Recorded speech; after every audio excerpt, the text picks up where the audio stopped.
Are you ready? Combate Global. Oh, what a punch. What an incredible fight. Can you believe what you just saw? We have a champion.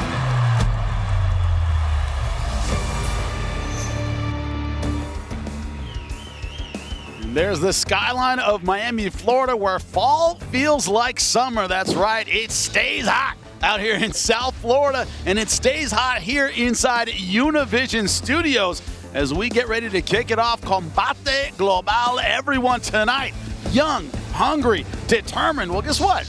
They're across the jaula from someone just as determined as they are to stay in Combate Global. Jimmy Smith alongside Rodolfo Roman, our first fight of the night. Two guys, one wrestling in Cuba. Now we know how good that Cuban team is, how seriously they take their amateur wrestling. Quiroz, same thing, amateur wrestler in his youth, razor thin margins between all these fighters tonight. And they're both hungry. I've seen Garcia compete here in South Florida as an amateur, great stand-up, trained with Royce Romero.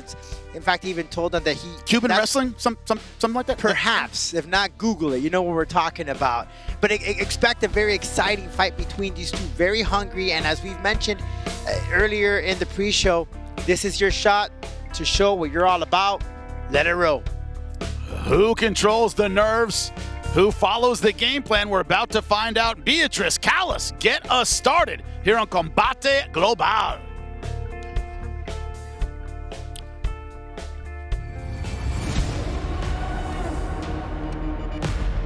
Entrando a la jaula, Alfredo Garcia.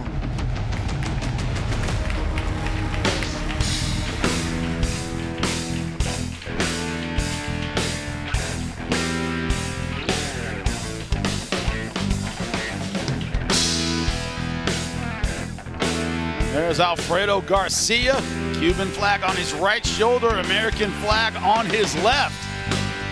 Competed in wrestling as a child in his native Cuba. Has been training MMA for about 6 years. He says, I'm good on the ground. That's where I started. But I love the stand-up. I love the striking. We see that all the time, Rodolfo, is people with that wrestling background. They get a couple knockouts in the gym, right? They land a couple of good right hands. They get addicted to that feeling. Good or bad tonight for Alfredo Garcia? Well, that is the key, but it's a whole different ballgame from the gym to the jaula. Yeah. This is the real deal. This is no more reality shows. This is what you see is what you're going to get. And I think what's important here for Garcia is that gas tank. You know, they usually finish off their opponents real quick. That will be key here today. Want to get it done fast. Beatrice Callis. Let's find out about his opponent, Chris Quiroz.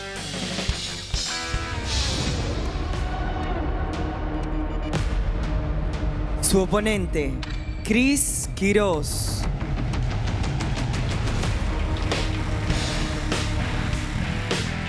It's a story you often hear in MMA. I was a wrestler. I was doing this, I was doing that. I wanted to keep competing after my amateur wrestling career was over. That was Chris Quiroz, a wrestler in his youth, just like his opponent, Alfredo Garcia. He said, when I was done competing high school, college, I wanted that feeling again. That drove me to MMA. He's the Island Fights amateur flyweight champion, blue belt in Brazilian Jiu-Jitsu. So has that decorated amateur experience he's looking to translate into pro success tonight. If you look at some of the work that he's done as an amateur, right? He had 5 victories, only 1 defeat, and that was a split decision. Yeah, 2 decision defeat, or 2 decisions defeat, a split decision win, and a TKO and a rear naked choke. So this is a seasoned guy. You could tell from that record that that transition from MMA, from wrestling to MMA, is well worth it. So he is a well-rounded fighter. And as you've seen, Jimmy, wrestlers sometimes they have a little hard issues gaining that confidence with their striking, but this guy defeats the purpose. This guy is actually very confident with his hands. You see, they're both young. 26 for Garcia, 28 for Quiroz. 1-inch height advantage for Garcia, but the reach advantage belonging to Chris Quiroz, weighing in about the same. Beatrice, get us started. Y arrancamos con mucha más acción, las reglas de la jaula. 3 vueltas de 5 minutos, 3 jueces, utilizando el sistema de 10 puntos. Este duelo en la división peso gallo desbound. In the bantamweight division, los jueces son the judges are Lorenzo Toledo, James Lázaro y Mark Strayson. Y ahora, damas y caballeros, llegó el momento de un combate global.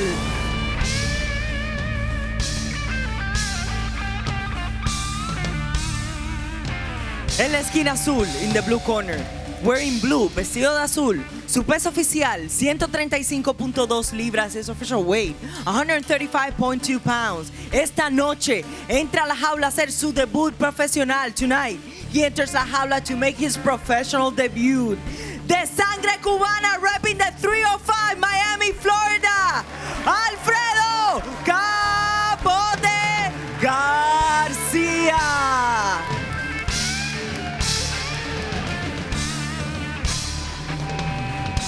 Introducing the red corner, en la esquina roja, wearing white, vestido de blanco, su peso oficial, 133.2 libras, su official weight, 133.2 pounds. Esta noche hace su debut profesional. Tonight, he enters la jaula to make his professional debut. De Tucson, Arizona, Cruz Chapo Quiroz. El referee, Alan Abeles. Chris, I gave you the instructions in the locker room. Obey my commands at all times. Protect yourself at all times. If you want to touch him up, go ahead. Come out, fight. We are ready to go. Round number one. Alfredo Garcia in the blue. Chris Quiroz in the white. Fight, are you ready? Fight, are you ready? Yeah, Jimmy. We are underway. Yeah, Garcia, great stand-up, great striking, and Quiroz told me, look, I want to test my striking. Everybody talks about my wrestling, but I want to display what I'm all about.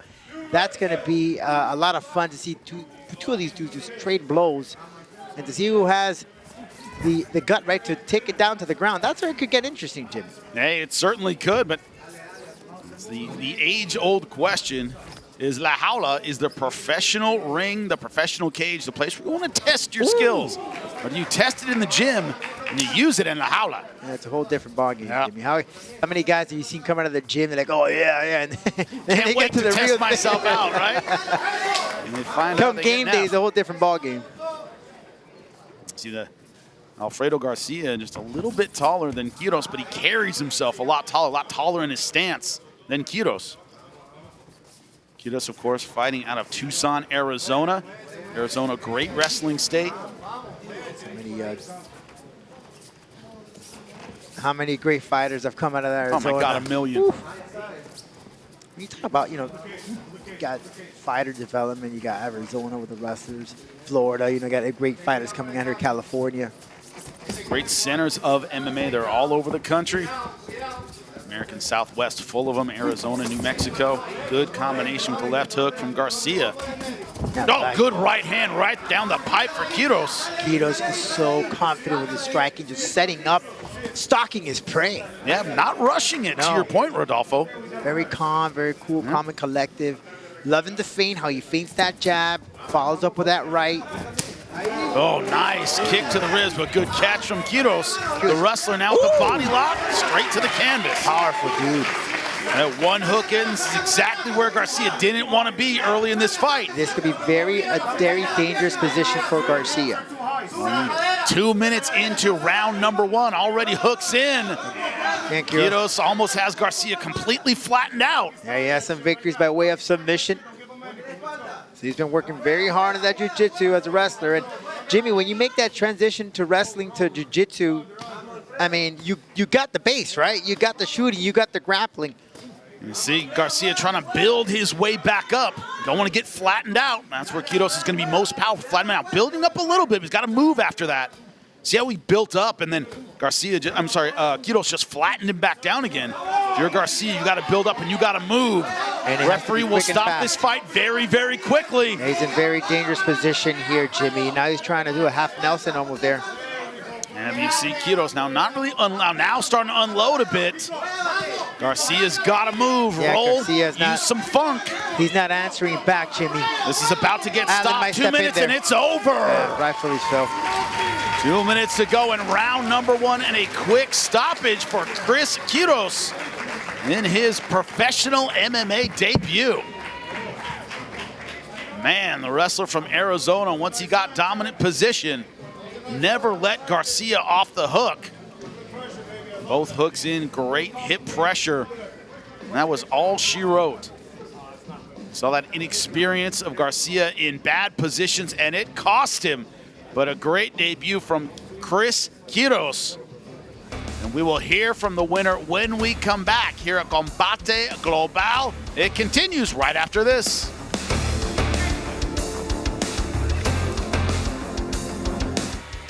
Welcome inside La Jaula. You'll have other victories in your career. There's nothing like the first one. Beatrice, make it official.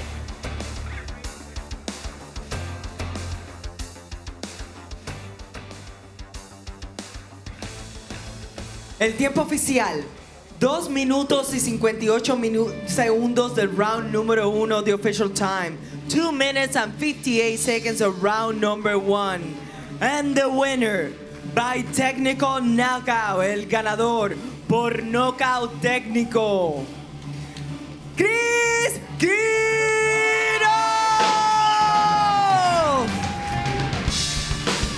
Quiroz 1-0 as a professional, had plenty of energy at the end of the fight.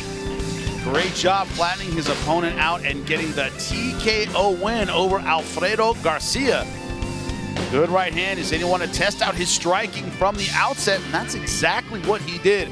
Great at range, great with his power shots, excellent with his defense, his range, his timing, all the intangibles you look for in someone's pro debut. He had it. And here's the mistake from Garcia through the rib kick, easily caught by Quiroz, to the body lock and takedown. And we saw the inexperience on the ground when it comes to Garcia. Why? Experience is how you deal with duress when everything goes wrong. And this is where everything went wrong for Alfredo Garcia. Good hooks from Quiroz, unloading on top, ground and pound, not trying to do too much. Short, powerful, accurate strikes. And that was all she wrote. Round number 1, great finish, great accuracy, great pressure. And the winner right now in La Jaula, celebrating his victory. Won a lot of numbers. Why? Because the fight was so short. 9 total strikes for Quiroz, but they counted. They were on top right to the ears. And our winner, Quiroz, in his pro debut, now gets to celebrate with Rodolfo Roman en La Jaula. Bueno, congratulations, Chris. Felicitaciones en esta victoria. How did it feel? First, your debut here, great victory, very, very short and sweet. Tremenda victoria, bien rápida, menos de 3 minutos. Hey, it feels great to be back in this Combate cage. Like you said, 2019, 2018 was my amateur debut here for Combate Americas at the time. And now it feels like my career's come full circle to make my pro debut here with Combate Global. It's a great feeling. Me siento bien regresar nuevamente a La Jaula. Peleé acá cuando la compañía se conocía como Combate Américas en el 2019 como amateur. Y es increíble regresar nuevamente como un profesional. Well, let's talk about this fight. Alfredo came in, also had great wrestling, but stand-up. But you told me earlier during this week that you had more confidence in your striking and you wanted to display it. Me dijiste en esta semana que tenías mucha confianza en sus manos, en tu striking. Háblame de eso. ¿Y cuándo te entró la confianza? When did you feel that confidence to throw them hands? Well, all this camp, my coach and I have been working, counters, being the first person to throw my strikes, let my hands go. I'll give Alfredo a lot of credit. He landed a good head kick in that beginning of the first round.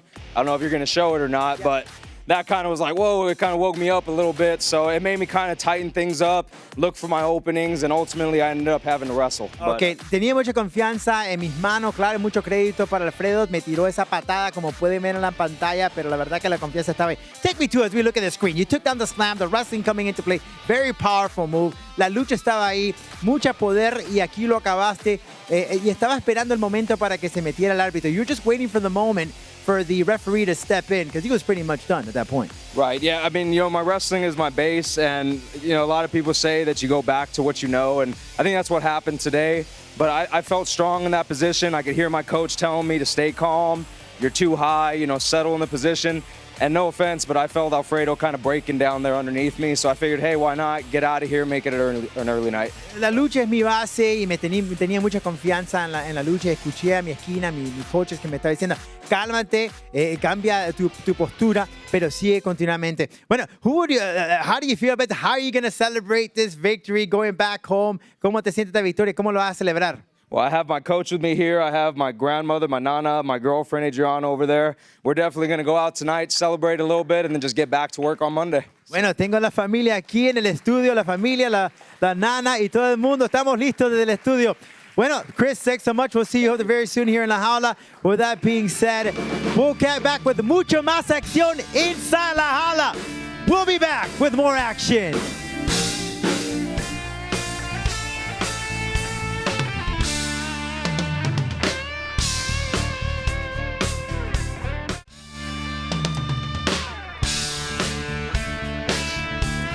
Welcome back to Combate Global inside Univision Studios. There is La Jaula.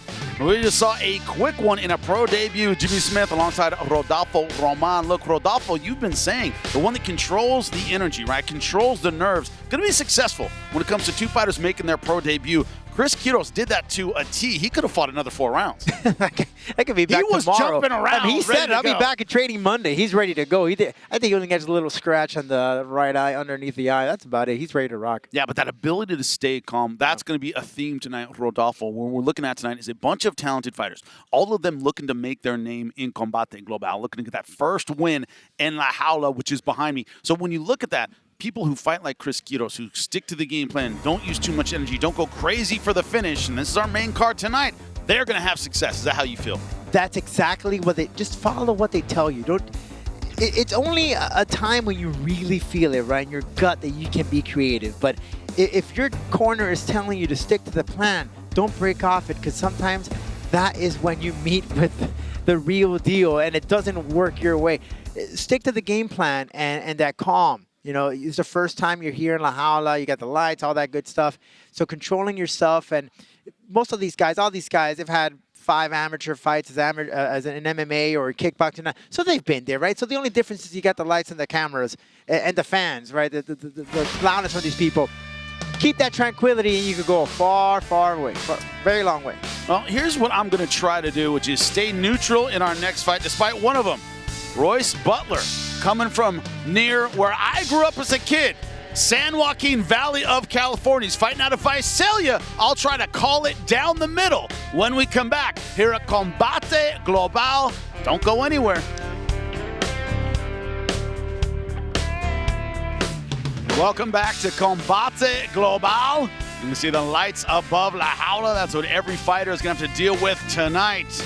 And there is the tunnel where you feel the tension. Get ready for the walk-in, your first one as a professional. There is none like it. Beatrice Callis, bring him in for us.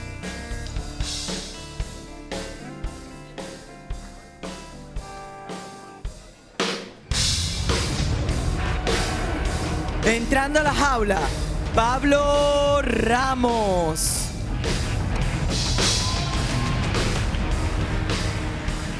And there is Pablo Ramos. His last amateur fight, July of this year, right? Trying to stay busy, trying to stay active. Very important. Early on in your career, you want to fight 3 or 4 times a year. He's on schedule to keep it going. Like I said, last one in July. We're only at the end of September, and here he is. Blue belt in jiu-jitsu, been training martial arts for about 12 years, 6 years in MMA. So one of those, he was raised in martial arts, now making the transition to MMA. Great striker coming out of the Equipo White Chef in Chile. We've seen some of these fighters out of that compete inside La Jaula, led there by Pablo Burgos, who has also competed down here inside La Jaula, has had much success. And he has that also a background in karate, and we talk about how much that makes a difference as a mixed martial artist. I can just think of a handful of guys that have made it work, right? But hey, it's a start, it's a foundation. Look for a very speedy quickness in his hands and a good striker. Should be a fun fight. He looks ready to go. That tall frame, how will he use it? Beatrice Callis will bring in his opponent. Royce Butler.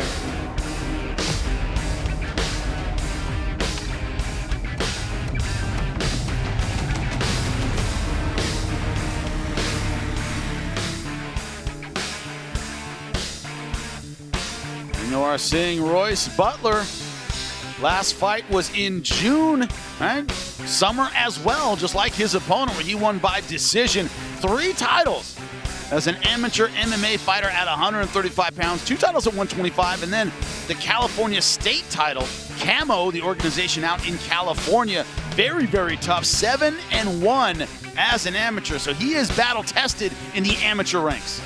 This guy picked up championships like the Heat did when they have Butler, Wade, and LeBron, Jimmy. As a Lakers fan, I refuse to acknowledge that. Go ahead.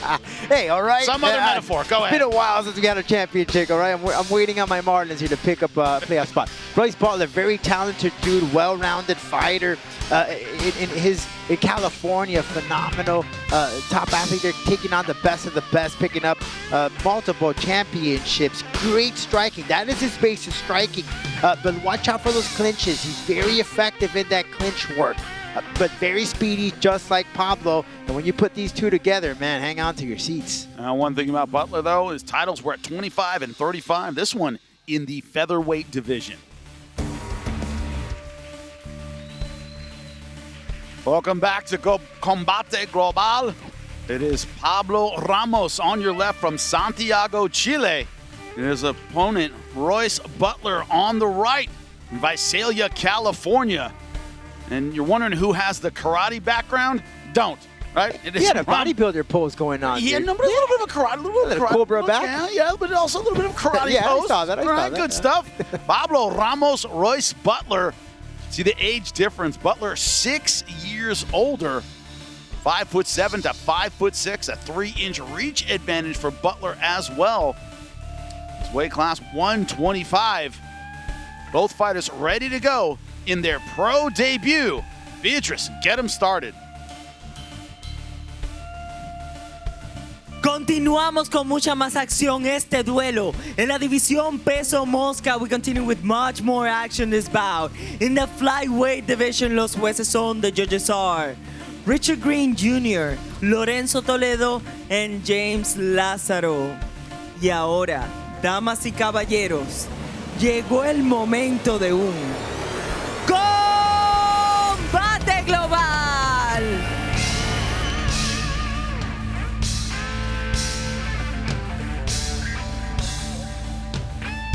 En la esquina azul, in the blue corner, vestido de azul, wearing blue. Su peso oficial, 124.2 libras, his official weight, 124.2 pounds. Tonight, he enters la jaula to make his professional debut esta noche. Entra a la jaula a hacer su debut profesional. From la comuna del Bosque, Santiago de Chile, Pablo el Moledor Ramos.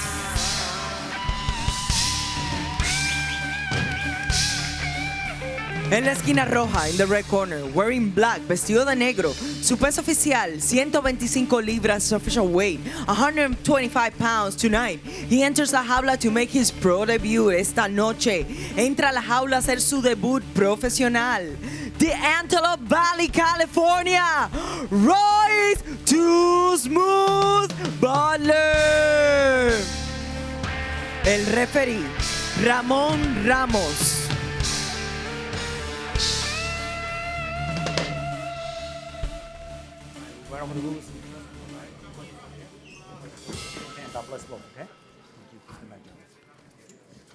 It is Pablo Ramos from Chile in the blue. Royce Butler from California in the black. Flyweight debut for both of them in the professional ranks, and we are underway. Yeah, this should be a very fun fight, Jimmy. Both these two just quick, very speedy on both ends, great striking.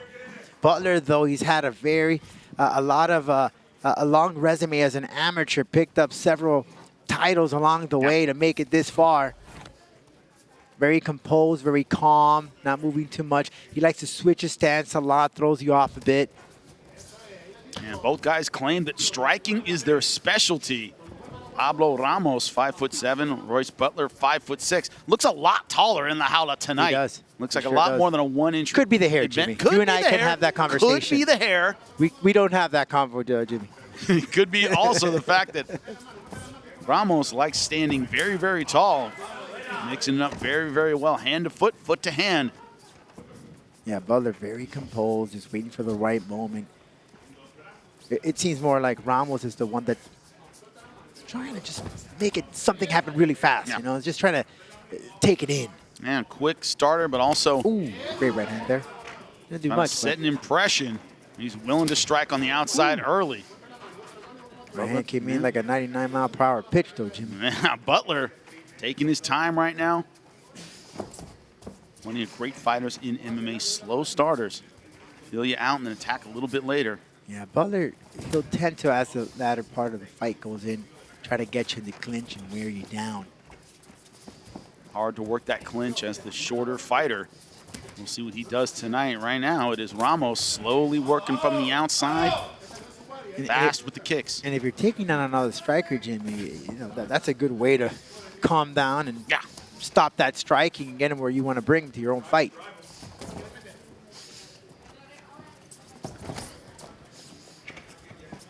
And Pablo just Ramos banking on that right hand.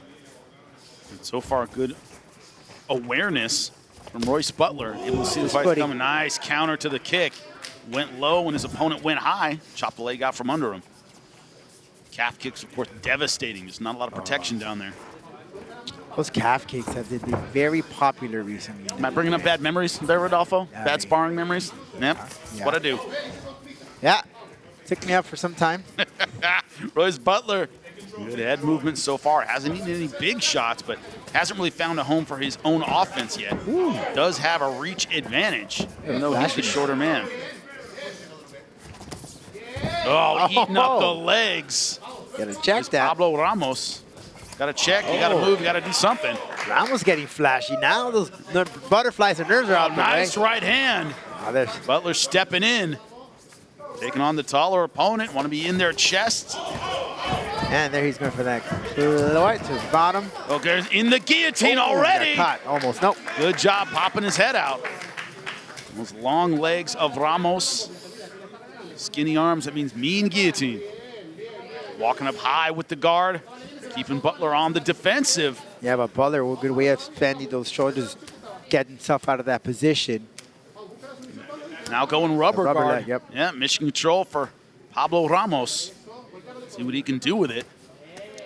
It's so good, the rubber guard style. It keeps your opponent so close. It's hard for them to land effective ground and pound. Butler right now staying calm, staying centered. Dealing with a flexible opponent. Stay right in the chest, stay centered. Don't let them cut the angles on you. Don't let them isolate those limbs. Martinez brothers, legs. Richie, Gio, so good at that. Those long legs, jiu-jitsu, Jimmy. Terrible. Worst. Get around them as soon as you can. You want to sit in that guard, especially a high guard. You know, high guard's an aggressive guard. You're going after the submissions. You're not thinking sweeps. You're thinking submissions with a high guard. Going for it now. Cutting the angle, looking for the arm. Look for that right arm. Butler trying to slam his way out, and he does it. Did. That's going to get himself out there. Good transition to the leg lock. Now some ground and pound from Butler, but he has to watch out. See, so often with these aggressive guards, you get out once, you end up landing right back in the same position. Hey, right. Trying to go for the same movement, same maneuver. You got to respect it. He almost got your arm the first time. He's going again. Yeah, not for the other arm. Tight. Going for the other arm. This time Butler trying to slam his way out, but not pulling his arm out. And he is holding on to that other 19 seconds left. Just when I said it, you got armbarred once. Don't go back in the same position, and he did. Yeah, and he had the opportunity to get up on his feet. Good guard work from Pablo Ramos, but Royce Butler will survive to see a round number 2.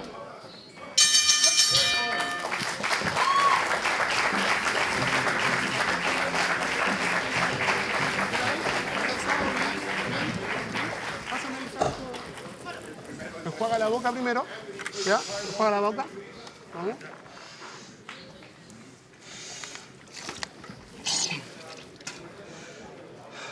Respira. Vamos, respira bien. ¿Qué tal? ¿Bien? ¿Un sorbito más?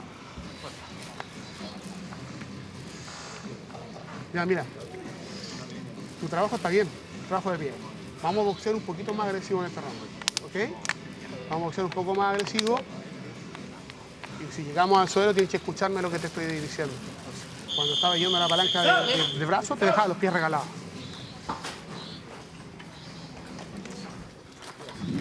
Pablo.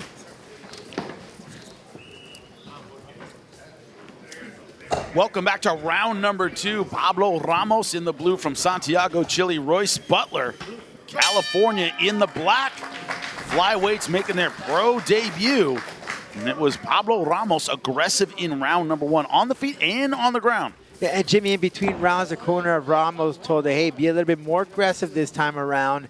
And look, he gave away the arm. He's giving it to you for free. If when you take it to the ground, listen to me, I'll let you know what you got to do. And you know, it wasn't the first time, but that second time, he did the same mistake, Jimmy. Gave him one arm and then the other.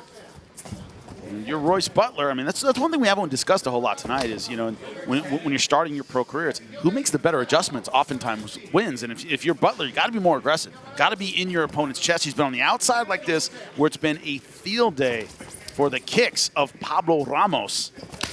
You know, nice calf kick coming in, but not comboing off of that. Forget about that fighting IQ and how, and there's the open scoring, Jimmy. And no surprise here, Pablo Ramos won round number 1 on 2 judges' scorecards. The one that gave it to Royce Butler, probably with the takedown, you know, the top game a bit. Now remember, we have open scoring, which means the coaches know the scores and they can tell their fighters. You can know you're ahead, you can know you're behind. I think it's a great addition to MMA. And we've seen how much that has played a role in some of these fights where they're cornered, hey, you're losing 2 rounds. It's now or never when they get to the third round. And good job once again on top. Back again, though. He needs to be. Butler Look at now that. Look at that sitting leg. down, getting good position. Okay. Good Great rolling. transitions from Pablo Ramos. Yeah, good stuff. Butler going into side control, has to settle down. And look at that vulnerable arm. Doesn't go for it. Good scramble so far from Royce Butler. It's the first time we've seen Pablo Ramos in a compromised position. Fighter from Santiago, Chile, was in full guard, round number 1. Where you don't want to be is turtled up. Yeah, good way of scrambling. Going Kimura, trying to roll through. Kimura trap position. Opponent steps over your head. You got a problem, though. Right now, Butler staying composed. On top, working the ribs. Yeah, landing those shots at the ribs, trying to soften him up, trying to get him back, perhaps on his back flat. And the fighter from the San Joaquin Valley, Central California.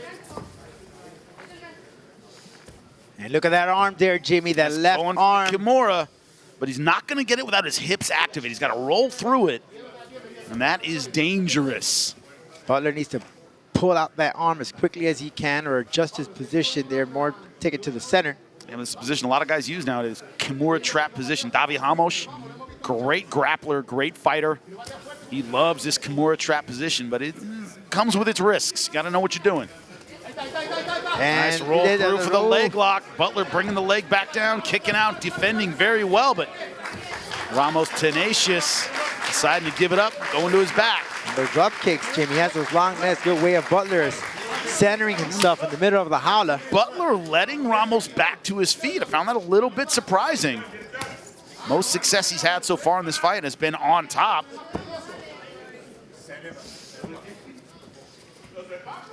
Where fatigue starts setting in for both fighters. You can feel it, can you not, Rodolfo? Yeah, the energy level here has been just brought down a tad bit, but they're still in the game. Yeah, fatigue makes cowards of us all. He deals with it better. That's the question. And it shows the type of fighter you are, because when you're so fatigued, Jimmy, that your mind, your strategy, it's just a blur, right? And if you're able to really compose yourself and still go through, stick to your game plan or make those adjustments they told you in between rounds, that just makes you the fighter that you are. Elio Gracie used to teach his students, he said, you're all my size eventually. Yeah. Right? I may be smaller than you, but a couple hours you can be my size. I'm going to wear you down.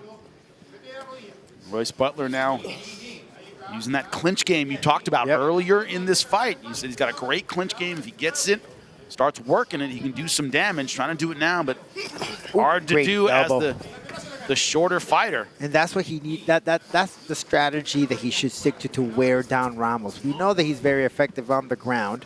We know that he could be a very big trouble for Butler. Butler, that clinch work here could be very effective.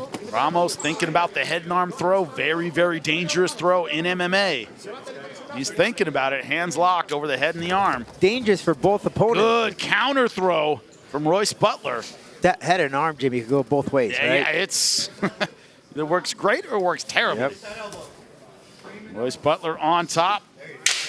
10 seconds left to go in round number 1. A fighter from the Central Valley of California finishing strong as the Chilean looks for a comeback in round 3.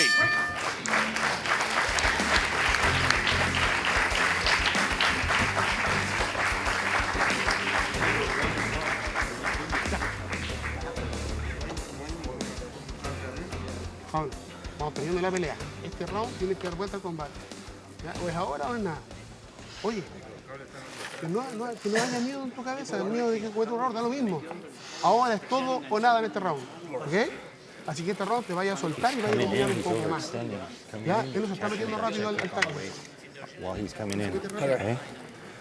You can offset when he throws, doing simple shit. Offset, and throw with him. Entonces vamos a soltarlo y volteamos. It's a little longer than I thought. Yeah. I can see that. Duro, combina más. Offset with him. We're 1-1. This one, we got to win this one, okay? And you are now inside the jaula, looking at Royce Butler in the black. His opponent, Pablo Ramos, in the blue. Both fighters making their pro debut, the start of round number 3. First round, Pablo Ramos on 2 judges' scorecards. Don't know the scores yet for round number 2, but I'm guessing this is just about all tied up in round number 3. I would say so too. Now, correct me, did I hear Butler say this is going a little longer than I thought? Or is it, did I get that? Or is it, I think that's what I heard, right? Could be going a lot be longer wrong. than he thought, but he's got a tough guy in front of him. Can't expect easy finishes in your pro debut. Pablo Ramos out of Santiago, Chile. Become something of a hotbed in MMA. They've done very well here in Combate Global. Yeah, and that's what Butler needs to know. Offset. Coach was telling him his feints are going to be effective to throw off Ramos. And clinch work, that clinch work. We saw it in the second round. We'll try at the knee. As for Ramos, get him to the ground. And here are the scorecards. And yep. Just what we thought, tied on 2 judges' scorecards. Whoever wins this 3rd round is winning this fight. This is it. This is it. They tell you in the gym, finish strong. It's all tied up, and remember, the coaches are aware of the scores. They can tell their fighters. Went for the home run there. And a bit of a slip from Royce Butler. But the success he's had has been on top. I'm surprised he's gone this long without a takedown. Let me tell you, Jimmy, we've done here in Combate with the open scoring. It seems like everyone else is living in the Stone Age. It's so great to have that open scoring. Beyond me that it's not everywhere. Fighters have a right to know where they stand in a fight. I don't know what the secret is. Yep. You're going to get it either way. And now they are throwing leather. Good high kicks from both fighters. Royce Butler has been under attack in round number 1. Found his groove in round number 2. And Ramos switching stance. Butler taking note. Very calm. Right now it's Butler controlling the real estate, pressing forward, but needs to throw some punches and kicks with it. He needs to do something, and the pressure is coming from him, but something needs to come down from those hands. We haven't seen a ton of combinations from Butler. Yeah, it's been calf kicks. You see that leaping left hand, no right hand behind it. It's been one and done so far. Hasn't been a great combination puncher tonight. Ramos has great read. Ooh, we got a little creative spinning. Back fist, but ended up on the ground, exactly where he doesn't want to be with Butler on top. Butler rides this through. He has 222 here, but he has to be careful. Leg locks are dangerous in MMA because you pull your opponent right on top of you. He's trying to set up a triangle here, Jimmy. Yeah, trying to find something. He has to free that bottom leg to get it working. Just did. He has to step over the shoulder now and back to rubber guard. A nice high guard underneath the armpits for Pablo Ramos. It served him well in round number 1.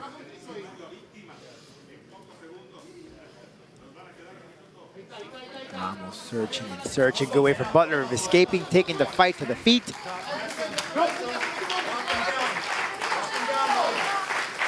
Now, minute 40 left in round number 3. Right now, it is anyone's fight. Crowd here knowing it. Fans are in it. Exciting stuff from these youngsters. And both these fighters want to start out with a win.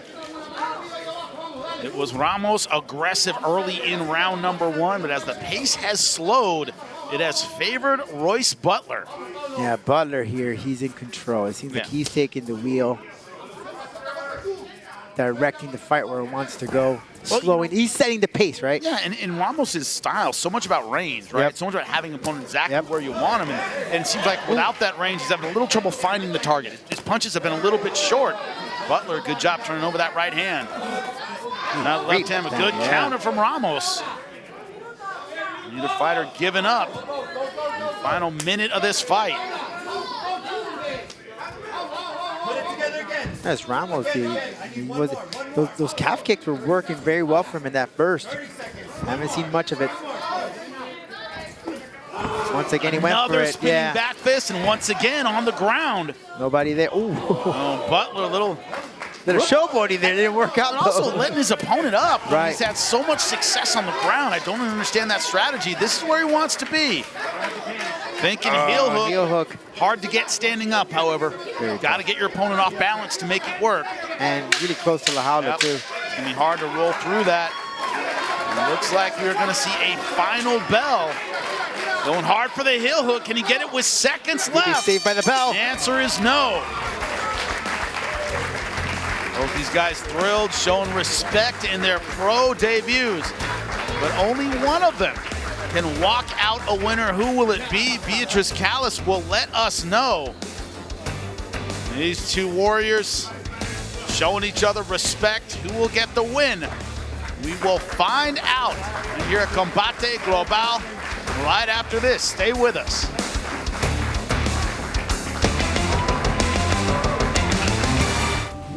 Welcome inside La Jaula.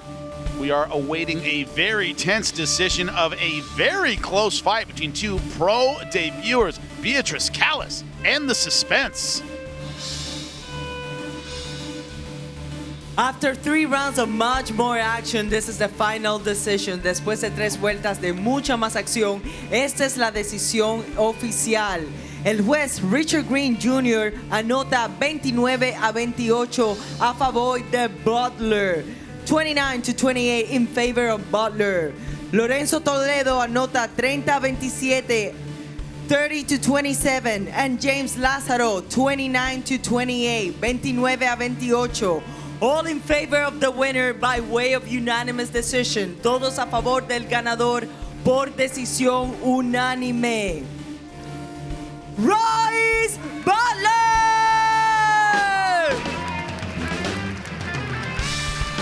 That shake of the head from Pablo Ramos, all you had to see. The fighter from Santiago, Chile knows he did not finish strong enough tonight. Close fight, first 2 rounds, but it was Royce Butler had the energy to get on top, score the ground and pound in round number 3. Also controlled the real estate in La Jaula. That was the story of the fight when it was in close, in tight, up against the fence. That's when Royce Butler did his best work, and 2 ill-advised spinning back fists as well. And that's the kind of thing you learn as a professional. Find out what doesn't work. Those spinning back fists let Butler inside, get on top, score the ground and pound. And what was a very close round number 3 that could have been the difference, almost getting the heel hook. At the end of the round, time was up. The winner, Royce Butler, by unanimous decision. Punches on the ground from Royce Butler meant so much in this fight. And it is Rodolfo Roman in La Jaula with him, and Royce Butler thrilled. His first professional win. He has earned it. Let's hear from him right now. Bueno, felicitaciones a Royce Butler adentro de La Jaula, un pro debut profesional, el debut aquí pues con una victoria, y él dijo entre asaltos que estaba sorprendido porque la pelea duró un poco más de lo que él anticipaba. Royce, you said in between rounds that you saw the fight going longer than what you expected. What led you to that thought in between rounds, man? He's a lot tougher than I thought, and his range was a lot better than I thought. He was in and out, and I thought I had him, but I didn't want to run into any shots, so I played it kind of safe. That's on my part. I should have pushed forward, tried to go for the finish, but I'm gonna learn from this. Intenté de poner más presión, me sorprendió, era bien fuerte, bien poderoso y tenía mucho pues el striking, ¿no? que me llamó la atención mucho. Vamos a ver un poco aquí el repaso de lo que ocurrió en esta pelea en la pantalla. Royce, let's take a look at some of the action that took place right here. And I want to talk about that first round because he had you in an arm bar, you had it in the right, then he switched it to the left, right? Yeah. En el primer asalto te viste en un problema con la mano derecha y la izquierda donde llevaban una llave de brazo, pero ¿qué aprendiste? What did you learn from that? Don't leave your arms out there, stay close. Day one information for like wrestlers and stuff. Keep your body close that gap so your arms will get extended like mine almost did. Bueno, lo que aprendí es básicamente que no dejar las manos ahí abiertas para que me lo pueda agarrar. Y bueno, vamos aquí. Royce, what can you tell me about this? What's next for you, man? Probably go back to the gym Monday. I had to go back help my teammates get ready for their fights, but me and my coach will be talking, and you probably see me before the end of the year is up. Bueno, all right, esperamos que me puede ver bien próximamente aquí. Voy al gimnasio el lunes y luego próximamente te al final de año. Me verán cuando me mete aquí en la jaula. We'll be back with more action inside La Jaula. Combate Global. Let's go.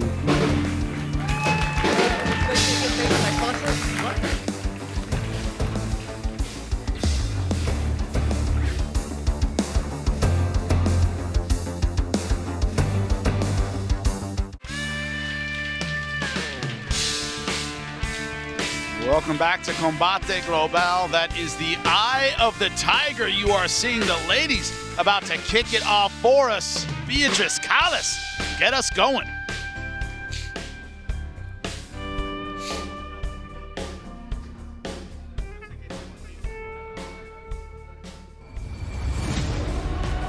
Entrando a la jaula, Valentina Meyer.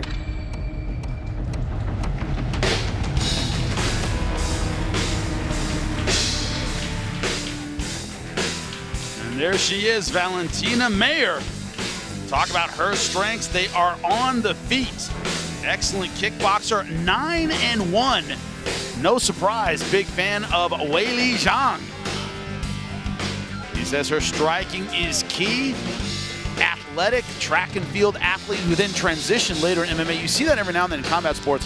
A lot of times it's soccer, great wind, right? Great gas tank, great, athletic conditioning. Translates well to MMA. She's one of those. And she is very powerful. Look out for that right hand. Get very close, and that could be all she wrote. As you mentioned, that background in kickboxing, effective kicks. So that's going to be the key. And you talked about that background as an athlete in track.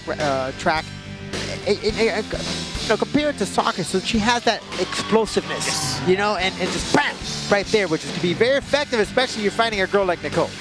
That explosiveness combined with the right hand makes her so dangerous. Beatriz Callas bringing her opponent.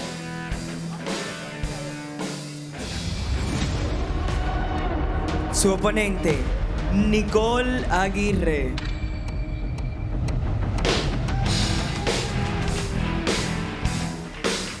We said earlier on this show, certain fighters have that eye. They have that something that makes them Combate Global fighters, right? They go in not to win, but to destroy. Nikol Aguirre, she's one of those. Fantastic finisher, 2 amateur fights, 1 professional. All of them finishes. Very, very rare at this weight class, but she has that gift. She has everything well-rounded in all of the disciplines. When you see this young lady, great Muay Thai. I was really impressed the way she used that teep to keep her opponent the last time we saw her inside La Jaula, and that striking. And we didn't even get to see some of that ground game. She didn't need it. She did not need to. But she has a black belt in jiu-jitsu. Very effective, very powerful young lady. Should be a banger here tonight. Training out of the Alliance Gym, Angie Overkill Hill. Great Muay Thai fighters out of there. It's going to be a stand-up war when we come back to Combate Global.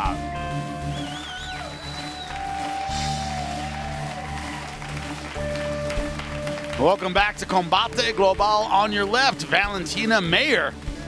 On your right, Nikol Aguirre. That's right. Meyer fighting out of Santiago, Chile, quickly becoming a hot spot for MMA. Nikol Aguirre out of San Diego, California, training with the Alliance Gym.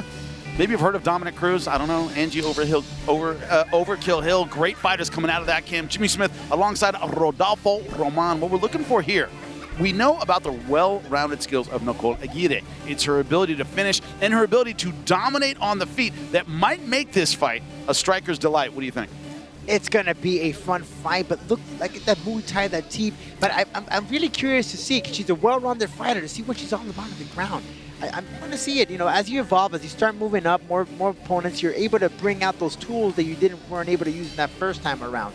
As for Meyer, she's coming in, she got the nerves, she got the butterflies the first time she's in the jaula. Nikol's already been here, and she had a very successful career as an amateur. And Meyer, though, she has that long resume as a kickboxer, demolished all of her opponents as an amateur. Again, look out for that right hand. That could be very vicious, but I'm sure Nikol did her homework on her. She's not going to get too close to not get hit with that right hand. Now, if you, of course, are cornering Meyer, are you thinking, watch out for those early attacks, watch out for the quick finisher to kind of put you on your back foot early, survive that first round, and will make the necessary adjustments? Are you getting her ready for a long fight in this one? That's what I'm curious as we see the head-to-head. Every fight, you prepare for 5 3-minute rounds, Jimmy. There's no one-hitter quitter here. This is La Jaula. Anything can happen. Meyer, absolutely. Try to see if you push it to the second round. Plus, that also shows you have evolved as a fighter. Yeah, and it's not about the numbers. It's about the heart, about the adjustments, and the nerves. Beatrice Callis, get us going. Continuamos con mucha más acción. Este duelo en la división peso gallo. We continue with much more action this bout. In the bantamweight division, los jueces son, the judges are Mark Streisand, Richard Green Jr., and Lorenzo Toledo. Y ahora, damas y caballeros, llegó el momento de un combate global. En la esquina azul, in the blue corner, wearing blue, vestida de azul, su peso oficial, 133.2 libras, is her official weight, 133.2 pounds. Esta noche, entra a la jaula con una derrota. She enters la jaula with one defeat. De Temuco, Chile, Valentina, la guerrera Meyer.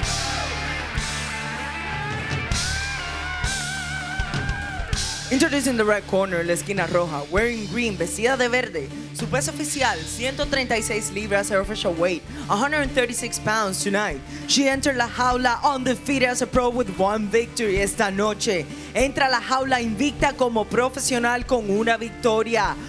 Repping Guatemala from Washington, D.C., fighting by way of San Diego, Nikol "No Más" Aguirre.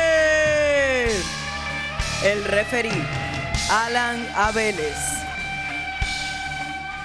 Gave me the instructions in the locker room. Obey my commands at all times. Protect yourself at all times. If you want to touch them up, go ahead. Come out fighting. A lot of times in a fight like this, we talk about the range, we talk about the height, but look at the frame of Valentina Meyer in the Strong blue. girl. She is strong. That's what I'm telling you. And we're underway, round number 1. Nikol Aguirre in the green and red. Her opponent, Valentina Meyer, in the blue, but she is stocky, she is strong. Yeah, that's a lot of power from those hands coming in from that shoulder. But it's how you use that power, Jimmy. You know, you could be stacked in the shoulders, but the power comes from the, you know, from the way you position your feet, the hip, the body, that rotation. Comes from the technique, and we know Nikol Aguirre has that in spades. Very technical. Good leg kicks, good combinations, as we saw the last time out. And Meyer moving a lot from the outside. Yeah, you could tell that Meyer just wants to brawl just a bit here, but Nikol, very technical, strategic, trying to fight the fight that she wants, very calm. I just wonder about Meyer and this pace she's setting in round number 1. Yes, that's what I was about to tell you. know? She's moving from left to right and all of that, and that just sucks up your energy. In the gym, you always teach, never set a pace you can't keep. Right? If you're moving a lot in round number 1, you better be ready to move a lot in rounds 2 and 3. You tend to see it in the lighter weight classes, right? But But, we talked about the Alliance gym where Aguirre trains. Dominic Cruz, that was his gym. He started it. That guy could move for 25 minutes at the same pace. It was unreal. Gas tanks in MMA. And the way he's able to switch the stance, keep going. You think he's out, but he has more to give you. Like Nikol is just trying to set up where she wants to hit, strike. See those teeps? Very, very powerful. Love it. You talked about it, Rodolfo, too. You start working on, all right, I've got my first win in the belt. Maybe the nerves are a little better. Now I'm going to kind of take my time and see what I can develop in my MMA career, right? Yeah, and now what Aguirre's trying to do is she's trying to use the feint to force Meyer to drop those hands to connect with the kick, Jimmy. I think that's the strategy she's going for, trying to throw her off. But she's moving so much. And when you move so much and you get into it, sometimes you tend to forget to keep your hands up, Jimmy.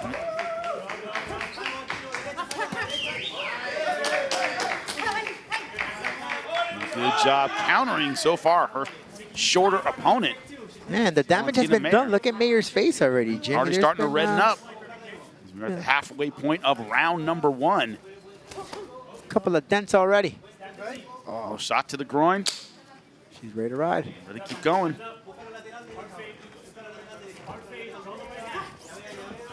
Meyer in the blue, angling on the outside. Fighter from Santiago, Chile, 9-1 as a kickboxer. 0-1 in her pro MMA career.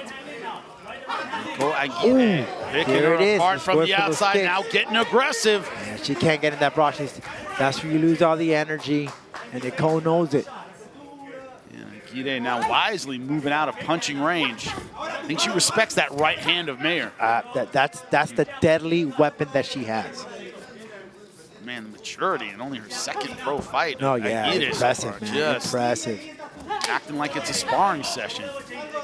Man, it's yes. Yeah, it's yeah, exactly it. What her body language is telling me. It's exactly it. She's so calm. Not being taken by that quick, that footwork from Meyer. Nothing at all, just picking and choosing. Not wasting any shots. She didn't even breathe. Didn't even touch it. She's even breathing hard. Good job keeping her opponent at distance. Nice hand-to-foot combinations. Good defense from Meyer, but it's going to get through at some point. I'm telling you, she's banking on that, Jimmy. She's just waiting. See how she gets those teeps? Very effective. Right pushing now, her off. Yeah, Meyer just overwhelmed by those combinations. Doesn't know what strike is coming. It's too late. She's always going to try and brawl her way back into the fight. She has faith in her power. She's going to go to. Look how confident Aguirre is. She has her hands out, trying to switch stance, trying to throw her off. That's what I mean about it, kind of looking like a sparring session. Yep. Like she's trying to work on the things she's not good at. Right. The foot got caught in the top against the touch of gloves there. They're trying to push forward off the power punches. Finally has Aguirre backing up. Something. That's some clinch work. Aguirre now wisely going to the clinch. Oh, watch out with the shot there to the top of the head. Pulling forward is Meyer, getting the body lock. Good physical pressure, but dealt with well by the fighter from San Diego as we exit round number 1. We talk about the finishing ability of Aguirre, but it was also just the technique on display, inside, outside, good combinations, working the head to the toes, everything you're supposed to do, Rodolfo. Exactly the textbook strategy. Let's take a listen in between rounds. What Meyer's corner is telling her. Breathe, breathe. Breathe. Well, let's take a look at the highlights from that first round, Jimmy. It was Meyer trying in that right hand, moving back and forth, right to left, trying to angle. But the question is, how much energy did she use? Will she bring in that energy to the second round, or will it go down? But Nikol Aguirre, very calm, very patient, picking and choosing. Working, like you said, Jimmy, almost working on their deficiency against Meyer. All right, and then just in between rounds, he said, the coach, let's see if you can find the takedown. I think he's seeing what we're seeing, which is Aguirre very comfortable with that stand-up. Her Muay Thai's looking real sharp. Let's flip the script here. Let's try something else. But at the same time, those teeps, it's not allowing her to go in for those takedowns. Those kicks. Easier said than done. Hey, go for the takedown. Okay, let's see you do it. But the thing is that Meyer's Dealing not with those kicks. Meyer's not fainting. She just comes right at you. She's not trying to take her away. So the takedowns will not be there. You have to use some of that feint. What's interesting is there's so much movement on the outside from here. Right. But when she comes in, it's a straight line. She's not angling and coming in off of it. Right? Movement on the outside, when you're too far to come in, too far out to come in, it's wasted movement. It's a waste of energy and a waste of effort there. It is Valentina Meyer in the blue from Santiago, Chile, fighting Nikol Aguirre, trained out of San Diego, California. She's in the green and red. And she tried to grab that left leg, but Aguirre quickly to push it back. Oh, There's great that clinch work. Oh, and she takes the will right out of you. Meyer trying to punch her way out of it. Meyer's corner telling her nothing's happening. No surprise here. Nikol Aguirre up on all three judges' scorecards, 10-9. Dominant round number one. Not exactly in the 10-8 range yet. Aguirre, though, just picking her opponent apart. Now, how do you get back in this? If you're Meyer, you know, you could bull in for the takedown, angle a little bit more, maybe some more feints. What's your key to success here, Rodolfo? Feints. She's not doing any feints. She's not trying to definitely take Nikol off her game. You're going to have to do that. And that movement, it's great, but it's not doing anything. You're not throwing off Aguirre. Now, maybe a good idea to maybe commit to a double leg, whether it works or not. Just let your opponent know it's in the back pocket. Sure, but trying to feint it and go down. That back leg of Aguirre's there. Left hand. And that's it. Quick stoppage. I was pretty fast. I thought that was a little fast. Let's take a look at it. Yeah, I want to see. It looked like Meyer was reaching for the leg. I have to get a replay of that. Yeah, I want to see that. Meyer telling the referee she's disappointed in that stoppage. I mean, she was clearly outclassed. Sure, but maybe just a little second or two. Let's take a look. Right. There we go. All right, the action here. The left hook that the kick. started It was it blocked. Off. No. Left hook right to the jaw. She had a little, right? Looks like she had enough defense to keep the fight going. I thought it was an early stoppage by the referee, but a fight that certainly was going the way of Nikol Aguirre. Yeah. I don't think that extra second or two would have made a difference. Well, whatever we think about it, it is a TKO win for Nikol Aguirre in dominant performance. She moves to 2-0. We'll make it official right after this.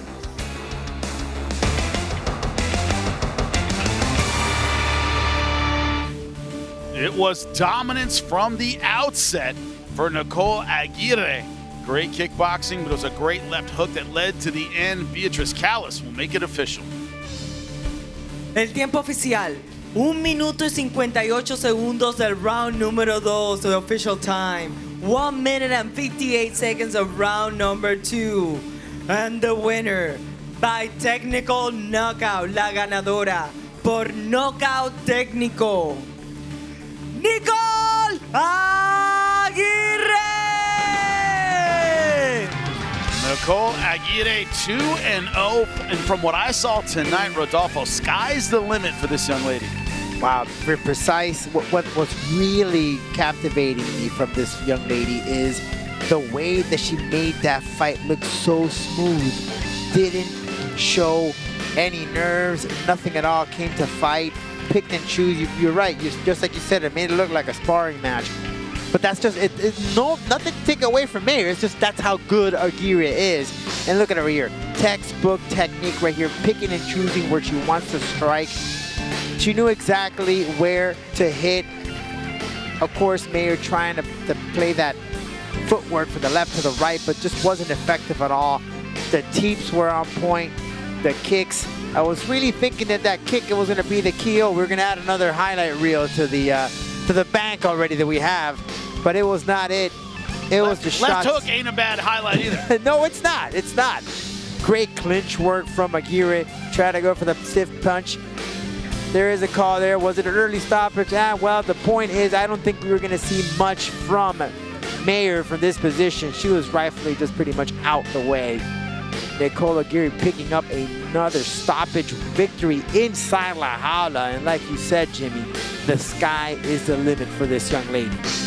A fighter who sees the whole body, not the head, not the body, not the legs, but head to the toes. Everything's a target for Nikol Aguirre. She has the range, she has the power. Also, by the way, a jiu-jitsu black belt, which we haven't seen. And there is our featured bout of the evening, Cruz Garcia versus Jose Ignacio later on tonight. That is going to be an absolute war. They were friendly at the weigh-in. They're friendly tonight. Don't let that fool you. These are experienced fighters ready to make their name en la jaula. But coming up, they call him Bagel. Anthony Jegel, standout wrestler in Hawaii. Will it translate to success in La Jaula? Let's hear from him. I was probably one of them kids. I was just always doing dumb stuff, like always fighting each other. But as I got older, you know, I started getting more disciplined. I love the sport so much because it just took me what I need from here, where I'm at now, at Combate Global. This is my professional debut. I'm very excited. I'm always nervous before every fight. I don't care who you are, but what you do is you just use that as fuel and go out there and compete and show who you are. I just feel like I'm gonna be in his face all night. My job is to commit to my game plan, take him to the ground, piece him up with any way, given possible way to get the win. I'm here, I'm that guy, and you know, just have fun with it. Hey Henry, no, nothing personal, just business. I get my hand raised, start my legacy, build my foundation as a fighter, and good luck to you.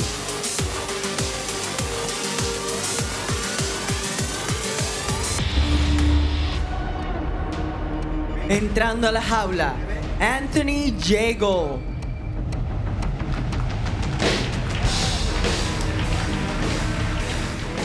Nickname is Bagel for obvious reasons. It just rhymes so well. If you can't tell from the build, he is a wrestler. That is his base. That's what he feels he is great at. You heard what he had to say. Take him down, piece him up, right?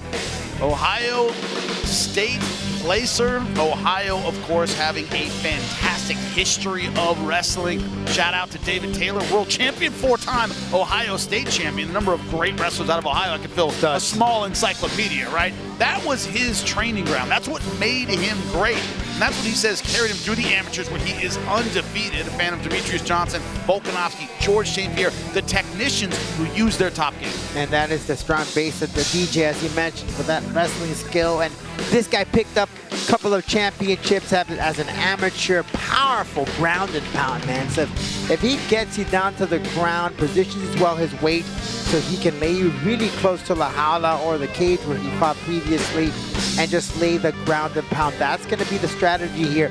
Now, although his base is wrestling, he said, I've been feeling a little bit confident with all of my other arsenal, so look out maybe for some elbows that he may throw in, he said. And he's facing another wrestler. Let's find out about him.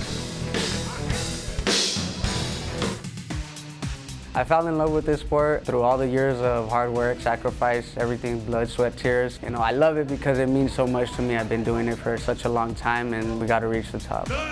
I fight for my family, to provide for them, and as well for myself. I just want to show the world that I'm here to, you know, put on the show all the time. I believe, you know, my height's gonna help me a lot in the fight just because I can be able to, you know, push, kick him, keep him off me as much as I can, put on a clinic with the striking. I would love it to be a first-round finish again, you know, maybe with something flying, something crazy for the crowd. You know, I know that they're expecting that, but at the end of the day, I'm just gonna go out there and fight my heart out and put on a good damn show. Anthony, I hope you come out in your best performance and let's put on a good fight and show for the crowd.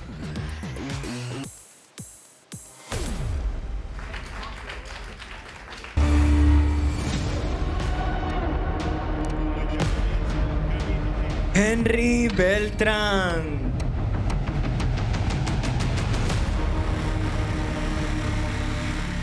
There is Henry Beltran, a wrestler as well. That's how he came up. That's how he cut his teeth. Won 2 amateur titles, one in Mexicali, one in San Diego. This guy, you know, when you saw them at the weigh-ins, can't believe they're the same weight class. He is so much taller than his opponent. He thinks that's the key to victory tonight. That's going to be the key here for him to victory. And the last time we saw him was that beautiful kick KO, Jimmy. And I think, don't be surprised that we see a replay of that here tonight. He wants to definitely put a nice highlight for this victory, making it 2-0 inside La Jaula. As you said, picked up some championships as an amateur. But out of the two, I would say that Beltran is that well-rounded fighter. He's pretty good all around, whether it be on the ground and his striking. And his striking, very elusive, man. Great range. Quick, fast, and strategic. Doesn't waste any shots. Well, we'll see who's more efficient, who has the more well-rounded game. That is the question. Welcome back to Combate Global. About to get underway on your left. It is Anthony Jegel. On your right, Henry Beltran. Beltran 1-0. Jegel making his pro debut. Both have wrestling backgrounds. Jegel a bit more decorated. See the head-to-head, same age, the height. Jegel, 4'9". That is not a typo. He does not break 5 feet. A massive reach advantage for Henry Beltran. Can he use it? Beltran versus Jegel. Beatriz, get us started. Continuamos con mucha más acción. Este es el evento estelar de esta noche. We continue with much more action. This is the main event of the evening. División Peso Mosca, Flyweight Division. Los jueces son the judges are James Lázaro, Mark Strayson, and Richard Green Jr. Y ahora, damas y caballeros, llegó el momento de un combate global.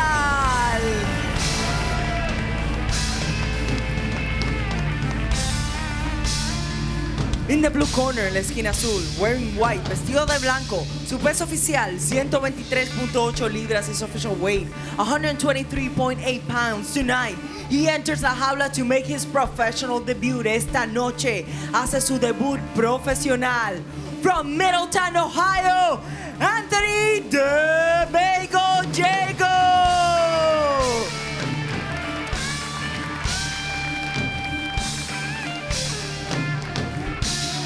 Introducing the red corner, en la esquina roja, wearing black, vestido de negro, su peso oficial 125 libras, his official weight 125 pounds. Tonight, he enters la jaula undefeated as a pro with 1 victory. Esta noche entra la jaula invicto como profesional con una victoria.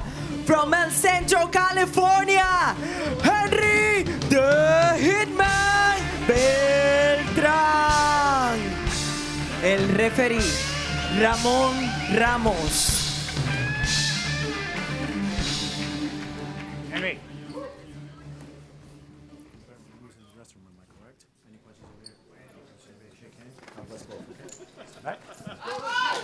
We are ready to get underway. Anthony Jegel in the white, Henry Beltran in the black. Yeah, 4'9" wrestler. I've seen some of these guys that are short, they're wrestlers, and their biggest arsenal here is that right hand, of course, from the wrestling. Look out for that. As for Beltran, look out for those kicks. I've seen in some of this competition as an amateur, throughout the fight, you'll see that Jegel will put those hands down. And it's something typical, right? Yeah. Wrestler transitions from wrestler to MMA. Oh, a great way of, that's that wrestling defense, right? He said that. Wrestling IQ, Jimmy. No real level change. They teach you from right from the Jegel. start. He's already there, and that was a good sprawl from Beltran. Oh, they make you sprawl over and over and over again. It's like it's as easy as learning how to walk, right? You just bad memories. Yep. Hit your opponent with your hips. Make them never want to shoot on you again. Antonio McKee, great wrestler out of Southern California. Ooh. Went to my high school. He said, you hit them so hard, they don't want to double leg you again. Right. Hit them with the hips. Right. Man, he's so fast. Yeah, very, very quick all the way inside. This is where the shorter man's going to have a little bit of an advantage on the inside. Doesn't want to play the outside game right here in the center of La Jaula. That's Beltran's territory. And if Beltran is facing a very quick wrestler, that could throw him off edge here. Nice right hand.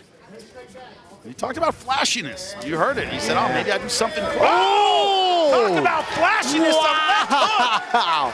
Beltran trying to get back in the fight. This could be dangerous. Beautiful shot from the wrestler from Ohio. And guess what? He's a mixed martial artist ready to go. Beltran trying to get him off. He's trying to push away that weight. No false advertising. They said you're going to see some new stuff from me.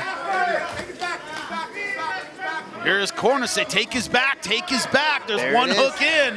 Beltran trying to scramble out of this position, but when you have a wrestler at that level, Jimmy, it's really hard to get him off your back. It's hard to out-scramble them, right? You're not going to win that kind of battle. No. Quick guard pull, roll for a leg, something like that, maybe. Beltran is bleeding. Not sure from where. It's not surprising at all. He's taking some damage in the last few seconds. Not even halfway through round number 1. Oh, there's that rear naked choke right now. He has that tight, Jimmy. He has that tight. This might be it. Beltran's fighting it hard, if but he ain't Jegel tapping, will he's not be napping. denied.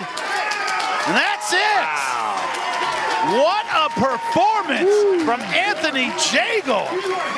It has just hit him. Bienvenidos. Yeah, he won his pro debut in dominant fashion.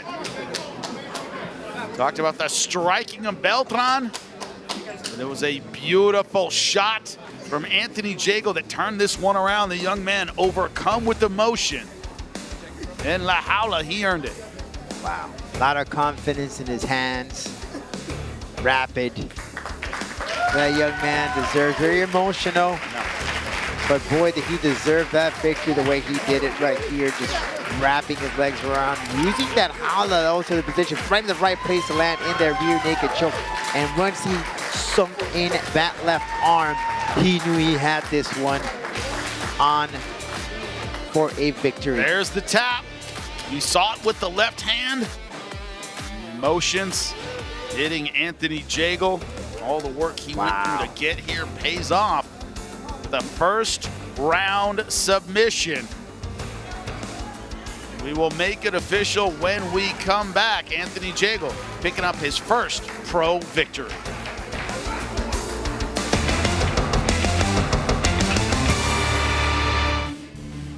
Welcome back into La Jaula. The emotions of your first win. You never get it again. Enjoy it, Anthony Jegel. El tiempo oficial, 2 minutos y 31 segundos de round número 1, the official time. 2 minutes and 31 seconds of round number 1. And the winner, by way of submission, el ganador por sumisión, Anthony Jegel!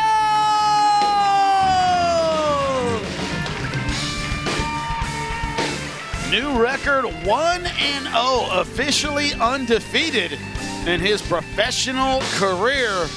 Talked all day about his wrestling credentials. Standout wrestler in Ohio. It was his power that was the difference tonight. When we come back, we'll break down how it happened, the adjustments he made, when we come back to Combate Global.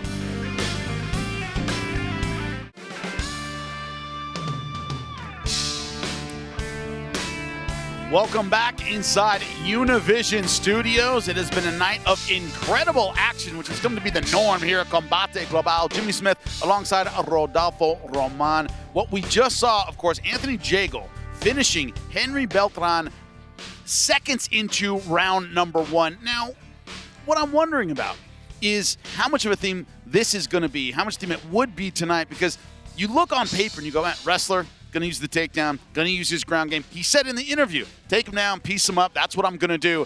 What happens? Left hook finishes him on the ground, but it started out on the feet. Now, when you're dealing with fighters just starting their pro debut, throw away the paper, right? They don't fight on paper. They fight in real life. You get surprises like this.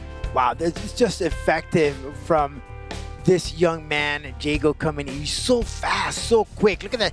I think kudos to Beltran for sprawling in there. He didn't go ahead and take down, but that left hand that he had, it took out Beltran right down. And once it's in position, and the beautiful thing about it is the way that Beltran landed, using La Jaula to his advantage, right next to the corner, following every direction he had to do, sinking in that body lock to land in that rear naked choke. Jimmy, this guy is something to look out for as he starts evolving as a professional. This is only his first professional debut. You know what's crazy to look at, Jimmy? This guy transitioned to MMA just 3 years ago. Yeah. Not even. 2 and change, right? Oh, almost 3 years ago. Unbelievable the level of training, the level of sparring, the level of athleticism a fighter comes in with now in their pro MMA debut. But also, he is 4'9". Yeah. His opponent tonight in La Jaula, Henry Beltran, was 5'4" and towered over him. Now, you could say, well, that's a disadvantage. Also, how many 4'9" guys is he in the gym? How many of those guys? It throws you off a little bit, right? That build, which may seem like a disadvantage, might throw off an opponent who's not used to it. Timing, range, totally different. I could think of one guy, Gustavo Ballard, who's about the same height, right? And until he met his top opponent that KO'd him, but it's very hard to find a guy like that with that height. So we'll see if that carries him to more professional success. You want to see his success? You want to see these fighters live and in person? This is how you do it.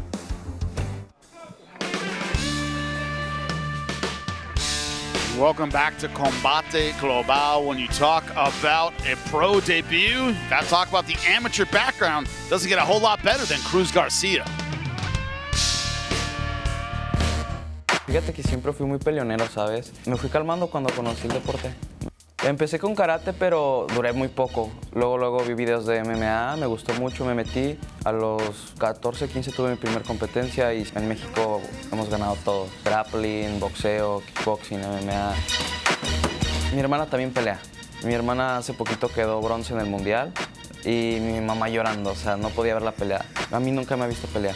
Supongo que esta vez sí la va a ver porque toda mi familia quiere ver la pelea. Es la persona quien me motiva. Mucha gente me dice que si estoy nervioso y la verdad no. Me siento muy bien, muy feliz. Me gusta controlar el centro de la jaula. Me siento muy bien técnicamente y lo van a ver. Pepillo, nos vemos hoy en la noche.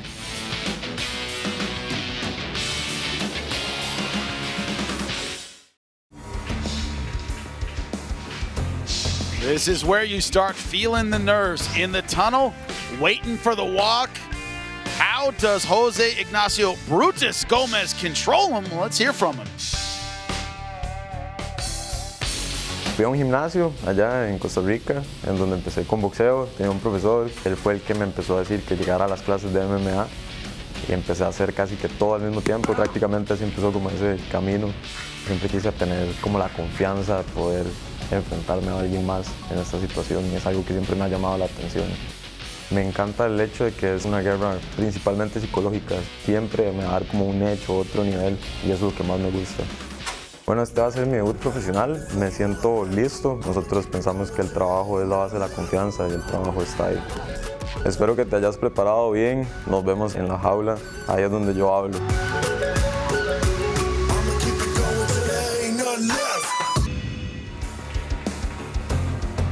It is our final fight of the night, a fight that has been full of action. Beatriz Callas, get him in la jaula.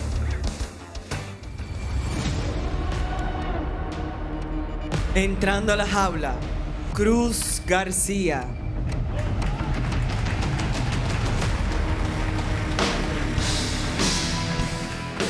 Give you some numbers for Cruz Garcia. 15-3 as an amateur. For reference, you have usually under 10 amateur fights before you make your pro debut. This guy had 18, 5-0 as an amateur boxer, 4-0 as a kickboxer. Unbelievable record across a lot of combat sports. That's why he's coming in here tonight, making his debut in the jaula with so much confidence. I don't know about you, Jimmy, but those numbers sound right for me to play the lotto. That's very effective numbers, I'll tell you that much, but this kid does come with a lot of hype. He's had a lot of experience in the amateur area, and he comes in with that well-roundedness, but putting it together as a pro, right? That's where the key is. He trains with the Danto MMA, comes from a family of fighting. His sister also competes and says that she is actually a motivation for him. And what really caught my attention is they asked him during fight week interviews, are you nervous? Because not really, man. I've done so many fights. It just feels like another day in the office. Also, Rodolfo, if you won the lottery, you'd still come to this job, wouldn't you? Oh, yeah, I'll be here. Of course you Nobody would. will know. I mean, I wouldn't. I'm not gonna, you think I'm going to show up for the picture, the photo op, the big check? Heck no, you won't see me. No. That's what I'm talking about. That's my guy right there. All right, Cruz Garcia confidently making his entrance in La Jaula. Young, full of enthusiasm, ready to get his pro debut underway. All smiles at the weigh-in, nothing but respect for his opponent. Doesn't mean he's showing any mercy. Very, very aggressive, good stand-up. Big fan of Conor McGregor, wants a similar career, similar money. Su oponente, José Ignacio Gómez.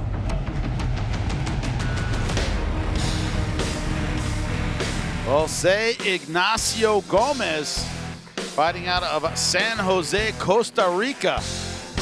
Was a soccer player in his youth. He fell, broke his arm. Said it made him question, he wanted to keep doing it. He's a successful soccer player, but wanted to dedicate his life to fighting. Only 24 years old, but been training about 6 years. A fan of the pound-for-pound greats. Alexander Volkanovski, John Jones. Wants a similar kind of career and a similar performance, certainly tonight in Combate Global. A very powerful dude. You can tell right there, jacked from his body texture. A purple belt in jiu-jitsu. Great striking. If you get really close, though, he'll go ahead and grab you, slam you straight down to the ground.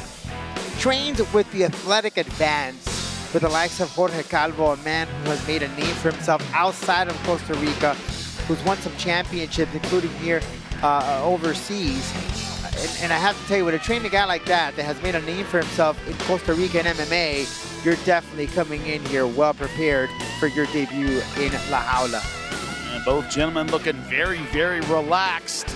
Cruz Garcia on your right. Jose Ignacio Gomez on your right. Both guys ready to go. Coming up next, don't go anywhere. Welcome back to Combate Global. Two intense fighters ready to make their professional debut. Cruz Garcia, Jose Ignacio Gomez. Both guys well prepared. Cruz Garcia, great amateur, MMA, kickboxing, boxing. Jose Ignacio, though, built like a freight train, successful amateur career in Costa Rica. Can't wait to get it started. Cruz Garcia has a height advantage and reach. Will it translate? And the Jaula, Beatriz, get him going. Continuamos con mucha más acción este duelo. En la división peso ligero, we continue with much more action this bout. In the lightweight division, los jueces son the judges are Lorenzo Toledo, James Lázaro, and Mark Strayson. Y ahora, damas y caballeros, llegó el momento de un combate global.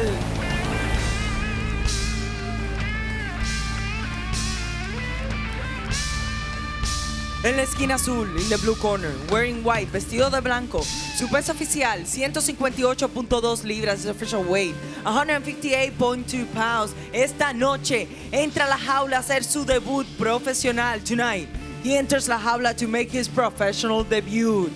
De sangre mexicana, León, Guanajuato, México, Cruz, el doble G, Garcia.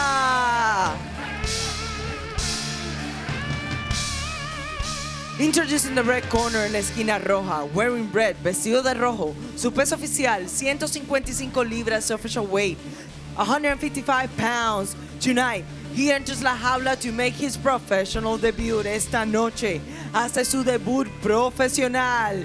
De San José, Costa Rica, José Ignacio Brutus Gómez. El referee, Alan Abeles. Obey my commands at all times. Protect yourself at all times. I gave you the instructions in the locker room. If you want to touch them up, go ahead. Come out fighting.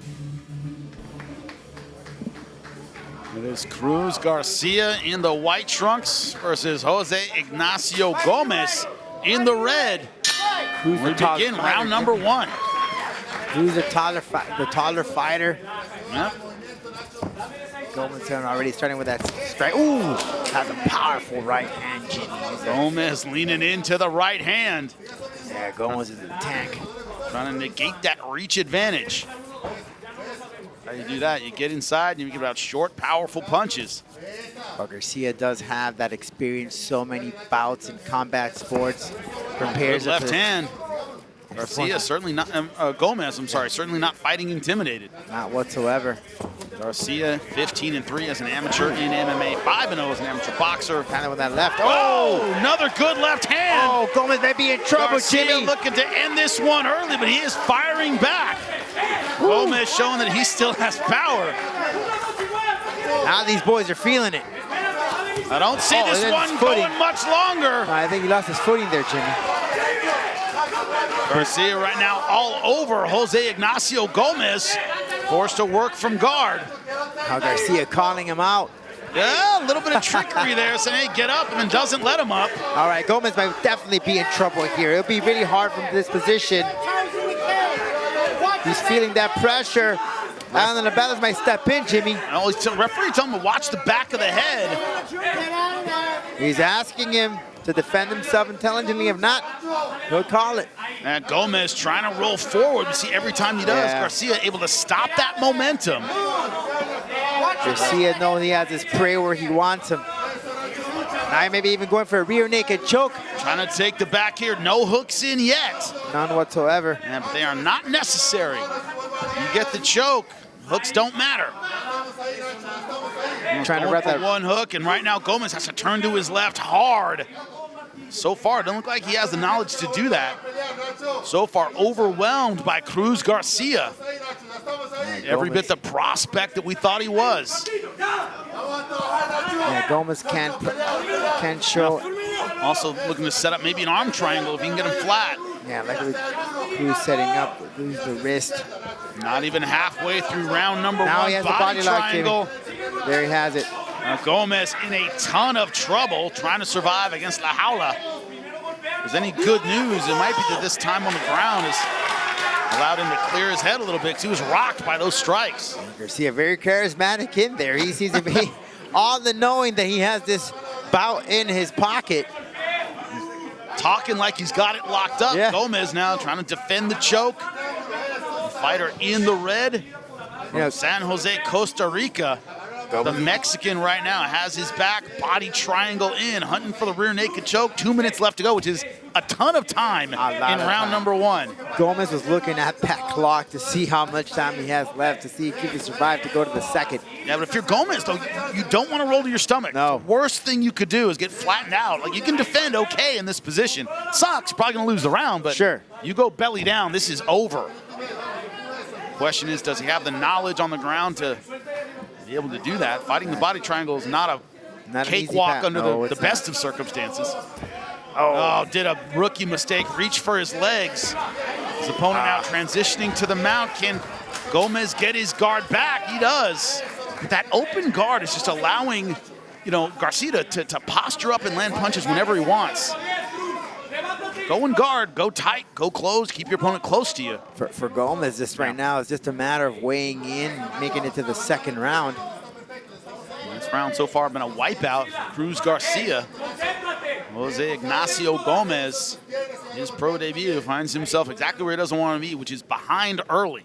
1 minute left to go in round number 1. Kind of surprised we're seeing the end of this round. And the arms are there, Jimmy. Gomez did not grab any of it. Showing some ground inexperience in De La Hiva guard position. Hard to use it. Oh, okay. Stepping up the kick, showing he's still game. But you have a choice. Either push your opponent away or keep him close. And right now he's in the middle. Now watch the leg. Tight ground and pound from Cruz Garcia. Into the Z guard for Jose Ignacio Gomez. Positions, once again, hard to use. In regular jiu-jitsu, it's tough, let alone in MMA, somebody's punching you in the face. Z-guard, not easy to use. 10 seconds left in round number 1, a round dominated by Cruz Garcia. But if there's a light at the end of the tunnel, it's that Jose Ignacio Gomez was able to see the end of round number 1. Yeah, I saw towards the middle of that round, he looked at the clock, because right after it was all ground to see if he would live to see another opportunity for Cruz Garcia, man. Let's take a listen here during the between rounds. All right, calm yourselves down, take a deep breath. Bien, si ya lo tenemos abajo y All right, we already have him on the floor. Golpear, controlar, paro, Hit him, golpeo. control Si him. no quieres, mejor bájame la cadera. Cuando te pongan Not y shield, lower down the hips. la mano aquí y lo empiezas a golpear de este lado. Push the ¿sale? hand and start hitting him from this angle. Exacto, vamos por derribe. Ahora, Let's go for the notamos, ya takedown. viste que está, tírale agua. Ya viste que está tirando nada más uno y quiere noquearte con You el see that he siguiente. wants to throw with No lo vamos a dejar. the one, and he wants to KO you.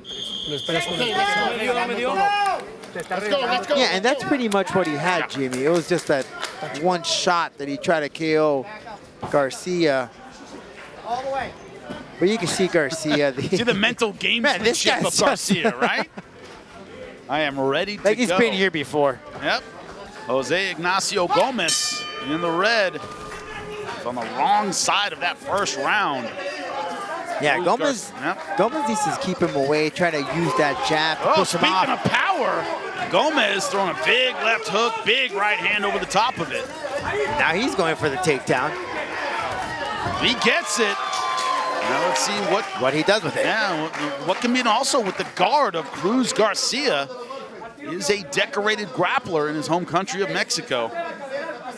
Got to be able to use everything, but what can Jose Ignacio Gomez do on top? Garcia right now opening and closing that guard. Good short ground and pound from Gomez, but I like that. Flip the script. Do something a little different. Throw him off. Yep, get on top. See what you can do with your ground and pound. It's always great when you see fighters like that, when you anticipate one thing and you get the other. You know, it just throws you off and it makes you adjust right on the spot. Short shots to the ribs. Jose Ignacio Gomez wisely not trying to do too much with the ground and pound. Staying cautious. He took a beating in round number 1. What I'm liking is Gomez using, and here go the open scoring, rightfully so, going to Garcia, Jimmy. Not surprised. One judge thought 10-8 totally could be a 10-8 round. It was dominant, and there were a couple times I thought that was going to get stopped. That's what I look for in a 10-8 round, but 2 judges saw it 10-9, which means the decision still possible for Jose Ignacio Gomez. Keep that in mind. Yeah, what I'm liking from Gomez is here, playing a right card, went for the takedown, totally took off Garcia off his game, and it's been all pounding elbows, hammer fists from Short Gomez. shots. Short little shots, but he needs to keep pulling him towards the jaula. That was very helping him out, pinning him there. Of course, Cruz Garcia has been talking throughout this. I'm sure he's going to be asking the referee for a stand-up, and unfortunately, that makes the referee keep you down there longer. I don't know if you don't know, you've been around the pro game a long time. Referees don't like being told what to do. Thinking guillotine is Cruz Garcia. Jose Ignacio Gomez, good job defending and keeping that head centered. Yeah, good job of keeping him there. All you need in a fight like this, where you've been wiped out in round number 1, is a path to victory. That's it. Right now, Gomez is saying, wait, if I keep this guy grounded, maybe I Land can some shots. You know, land some shots, get this guy frustrated, and either take him out or bank 2 rounds like this. So right now, Gomez is saying, okay, there's a way to win. You found the loophole, Jimmy. Found the loophole, found the way in, and we are past the halfway point of round number 1, and, you know, Gomez staying busy. May not be Referee pretty, has but him- it's working. Yeah. You know, it's that team that gives up, you know, 14 points in the first quarter. They start running the ball, start having, okay, all right, maybe we can get this one back. That's the mentality. Once again, just like you said, it ain't pretty, it ain't beautiful. Round number 1 was pretty for Cruz Garcia, but hey, if you have to win ugly, you win ugly. But so far, good stuff in round number 2 from Jose Ignacio Gomez. Great adjustment from his end. He saw the flaw, he capitalized on it.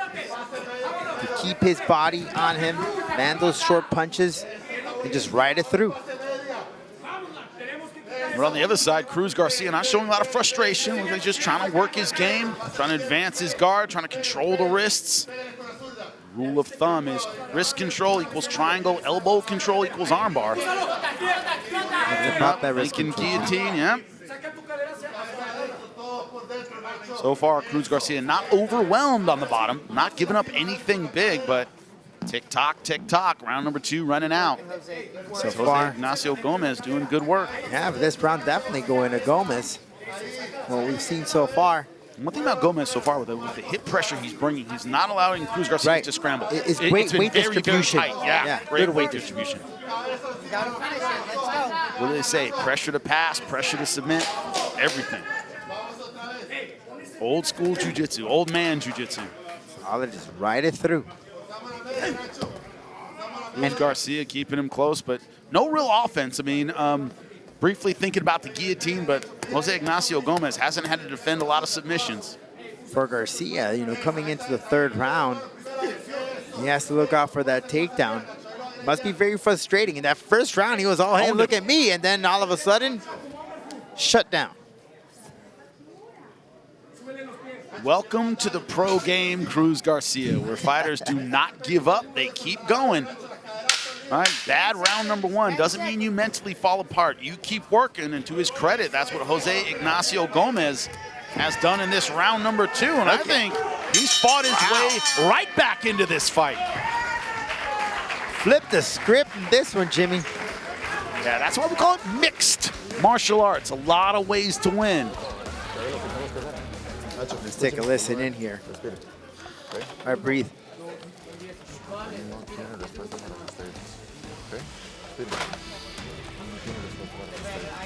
All right, going in right from the start of that 2nd round for the takedown, and that was pretty much the entire 2nd round. Look for that right hand.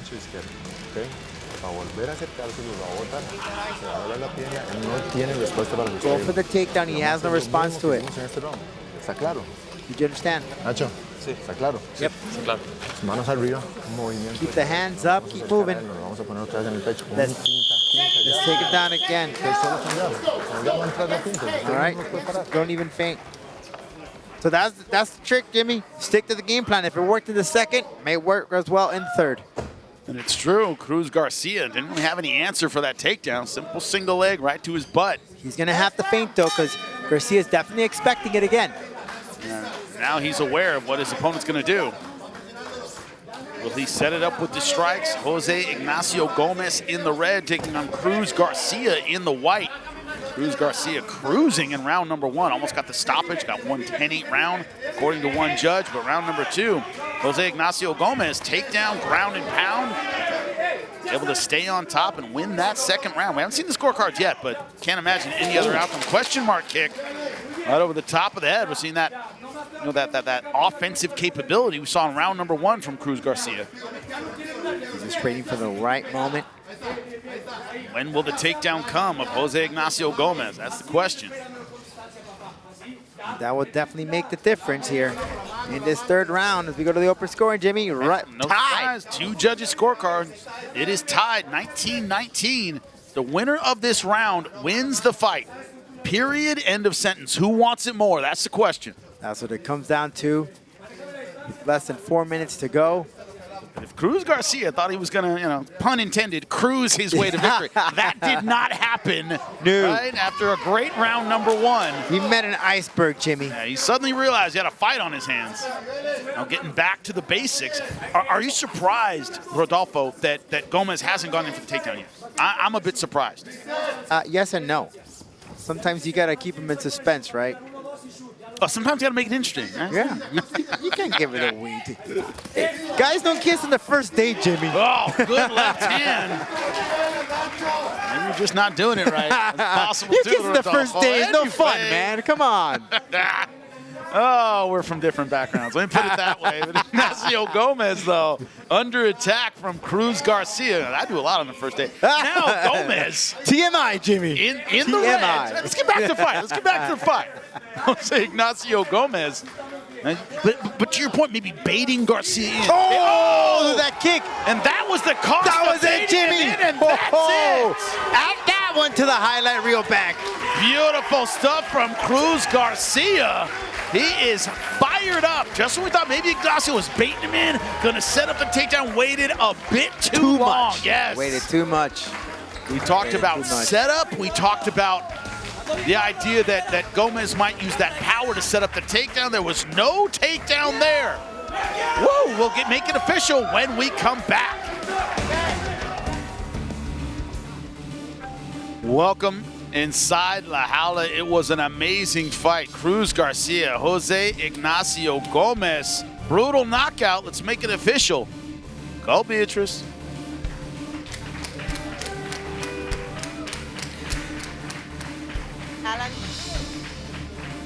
El tiempo oficial, 2 minutos y 8 segundos del round número 3, the official time. 2 minutes and 8 seconds of round number 3. And the winner, by technical knockout, el ganador, por knockout técnico, desde México, Cruz Garcia!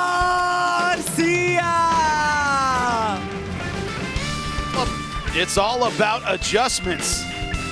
Now 1-0 as a pro, had an outstanding round number 1, but Jose Ignacio Gomez made it interesting in round number 2, but round number 3, back to the well goes Cruz Garcia, dominant with the striking throughout, but it was the idea that for some reason Jose Ignacio Gomez didn't go for the takedown in round number 3. We discussed it in the break. A bit surprising, yes? Waited too long. It was just 2 minutes in there. The opportunities were there. He took the shots, take the shot, go for the takedown. He hesitated, and then rightfully so, Garcia read it and landed that kick that pretty much put an end to this fight. But if it worked in the second round, his corner told him, it's yours. Keep it just straight from the top. Take him down to the ground. He's yours. He's not going to do anything. He has nothing.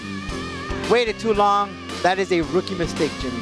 And they're just starting their pro careers. When you see the talent of Cruz Garcia, well-roundedness, needs a little work on his takedown defense, maybe his activity from guard, but his stand-up looks sharp tonight. Look at that kick. Beautiful head kick, and the left hand on the ground, right to the jaw. There's the finish. The fighter from Mexico, outstanding amateur career, not just in MMA, but in boxing, kickboxing. It translated into a pro win tonight, 1-0 as a pro. And, you know, it's the ability to deal with adversity. A lot of fighters, easy first round, thought you had it. In round number 2, kind of got away from him, but he didn't mentally break. He kind of went back to the well, went back to what he was great at, and got the knockout. Shows his ability to kind of ride the waves that are just part of being a fighter in mixed martial arts. Yeah. Yeah, didn't show much frustration whatsoever. He kept it going, listened to his corner, kept it cool, calm, and collective. And the guy has a long resume in amateurs, in combat sport, just showed here tonight. Let's work a little bit on the ground game. I'm sure the next time around we'll see some new weapons from this young man.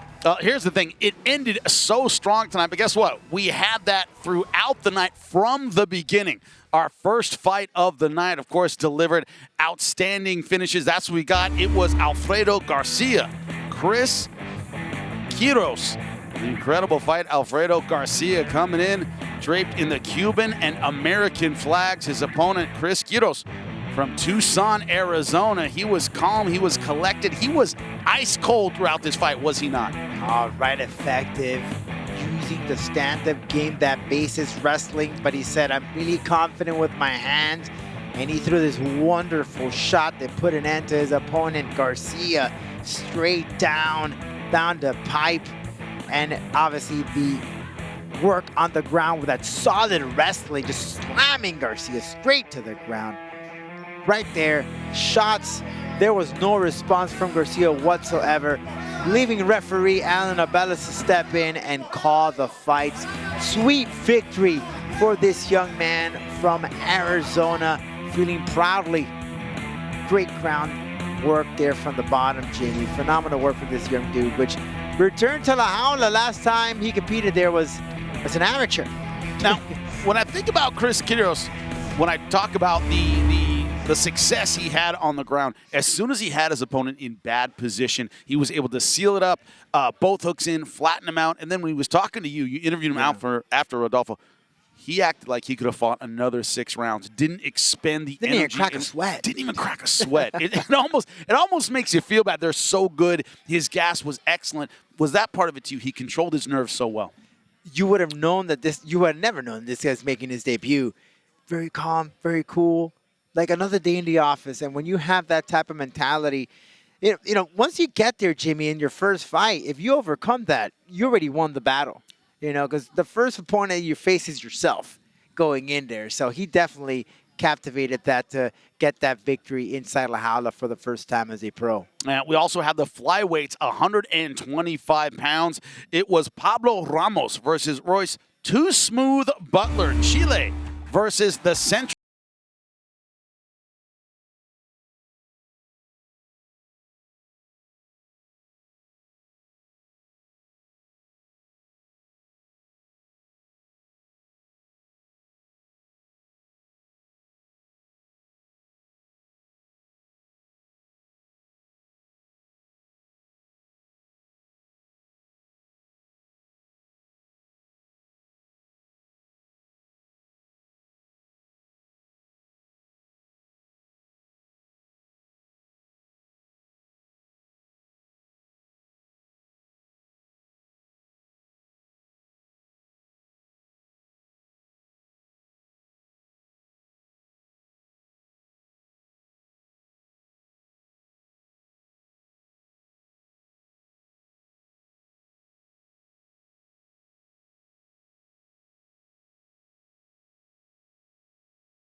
Would have let go, but this is the situation we were talking about, Jimmy.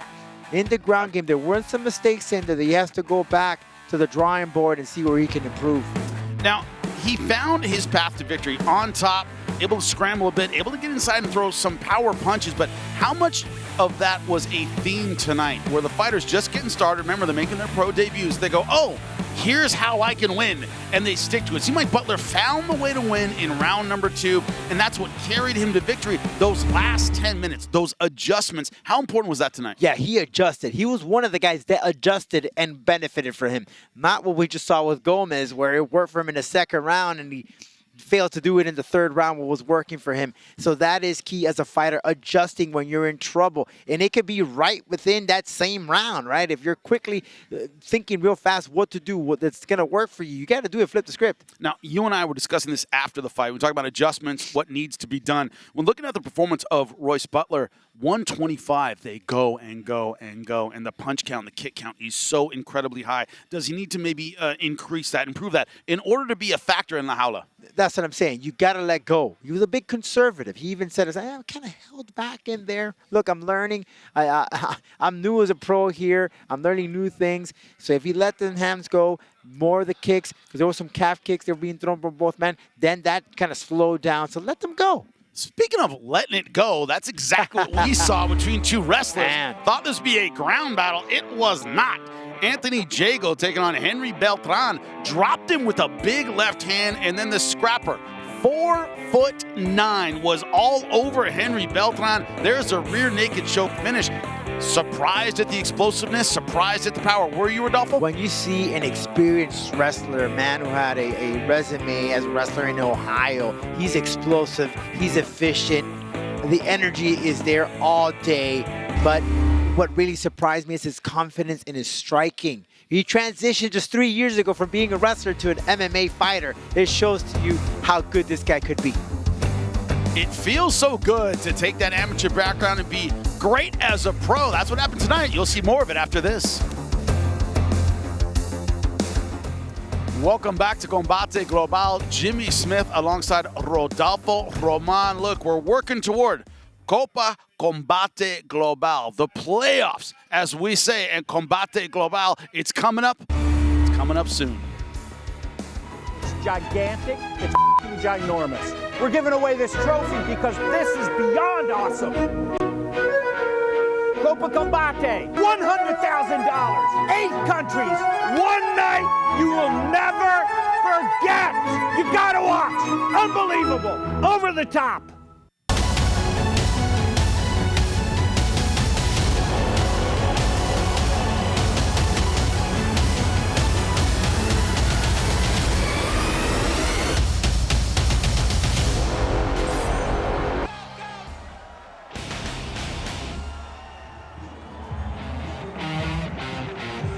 Hola, hola, ¿cómo les va? Muy buenas noches, un placer saludarlos. En esta noche, acá en Fresno, California, ¿qué fue lo que pasó? Villaseca, el chileno, se pasó a ser primer semifinalista. Bueno, avanzaba a estas semifinales de la Copa Combate desde Fresno, California, segunda edición de la Copa Combate. Bruno Canetti que le gana a Ruquet que entraba en reemplazo de Gastón Reino, que tuvo una lesión y gana de esta manera contundente, sobre todo importante administrar el cuerpo. Y ahora también el mexicano Alejandro Flores, que fue el que pasó también en la ronda de semifinales, venciendo a John Bedoya también de manera espectacular. La forma en la que Bedoya decía ya, no más, basta. Y Flores se lleva la ronda de los cuartos de final. Pero también Andrés Quintana esta noche ha vencido a Marlon González del Perú. Señores, ganó mi gallo Andrés Quintana frente a Marlon González, avanzando a las semifinales. Y un Andrés Quintana que mostró que en cuanto a boxeo... I look at it here, and the reason it's so exciting, right, is the fact that you are fighting for your country. We said all the time here in Combate Global, Campbell McLaren says it. He says they're not just fighting for themselves, they're fighting for the flag. That brings the best out of them. Copa Combate Global, that really highlights that rivalry, does it not? Man, Jimmy, let me tell you, this is going to be the first time for you, but boy, let's take a listen. La Copa Combate dice presente en la bella Lima, Perú. Tercera edición de la Copa Combate. Los peleadores del día de hoy: Lucas Corbach representando a Brasil ante José Luis Verdugo, el mexicano, el hombre, el azteca. Eric González, también archiconocido del acompañante. Joel Jiménez, Estados Unidos ante España, cuartos de final. Humberto Bandenay de Perú ante Hugo Prada, representando a Colombia. Y también Milko Tukto ante Salvador Becerra Jr. Y la fortaleza física en el caso de vos, Pepe, por ejemplo. Yeah, Jimmy, this is going to be your first time you caught Copa Combate, and I got to tell you, I can just describe it as getting on a roller coaster when it goes up and down with the emotions. And one thing is fighting just to get a victory. Another thing is when they put cash on the line. And some of these guys, you know, they're fighting for their families. You're trying to provide some cash to buy some food, put some shelter in there, and they are hungry. So to see these dudes coming in here, last time around we had Copa Combate, the first time where we had different parts of the world competing, and it just keeps getting more and more countries. Because tonight, more than ever, it's mucha más acción. La Copa Combate live tonight, and it starts now. I think we're going to see a ton of exciting fights tonight. We sure do. Hang on to your seats, ladies and gentlemen, and buckle up. This is a tournament featuring 8 countries. First time we got France and Ireland. There is the bracket. If you want to print it, follow it up on your iPad. All about the drama, the intensity. Malumba looked very confident compared to that quarter-final fight he had against Peru's Saraúz. Martin, lead us to it. Yeah, so right there, this is an armbar escape attempt by Malambo that he turned into an opportunity to rain down some strikes, get the back of Barata there too, but definitely, without a doubt, I think the Irishman put his stamp on this one, and he was not controlled, got to use his range and land those big counter strikes like that one right there. That, man, I think he just punched his ticket to the final. And now either men held back. I think that was impressive. Leo's got nothing to be ashamed of there. They gave it all for that whole 5 minutes, and it was just fierce. Both men trading, but then you can see that Cordero started to overpower Leo. Leo on his heels, taking a lot of punishment, and then eventually, right here, boom, there it is, and it's lights out.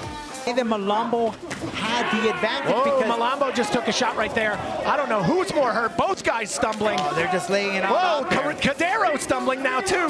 Malombo smells it. Cadero gets the takedown. It'd be in his eyes right there. It is where we're seeing it right there. But I'll tell you what, it is these last 20 seconds. Now Malombo could do something here and just start posture up and start throwing. Your flags, wave them proudly. Both these men have represented their countries. Who's gonna get it? Right. Oh, the chills. Here we go. From Ireland, the Black Mamba. France and Lambo. Congratulations, Ireland. Copa Combate. New countries, new fighters, same awesome trophy. 8 fighters from 8 different countries will go head-to-head for 2 nights of non-stop action in the world's toughest tournament.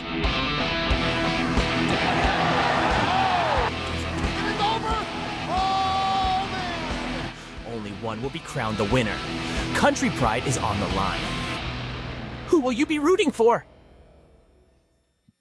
I got to tell you, Jimmy Smith alongside of Rodolfo Roman, I'm so excited for this for a couple reasons. I've called a lot of tournaments, and one thing is, you talk about the national pride on the line. It's also the styles of so many different countries, different backgrounds. They come in there with different skill sets, and you can see kind of what each country does well and how it comes together to make a great tournament in mixed martial arts. I love that every single time. I can't wait for a leader this year to put the bow on this the wrap of the bow. Getting confused here. I'm not getting so hyped already, Jimmy. It's been a long night.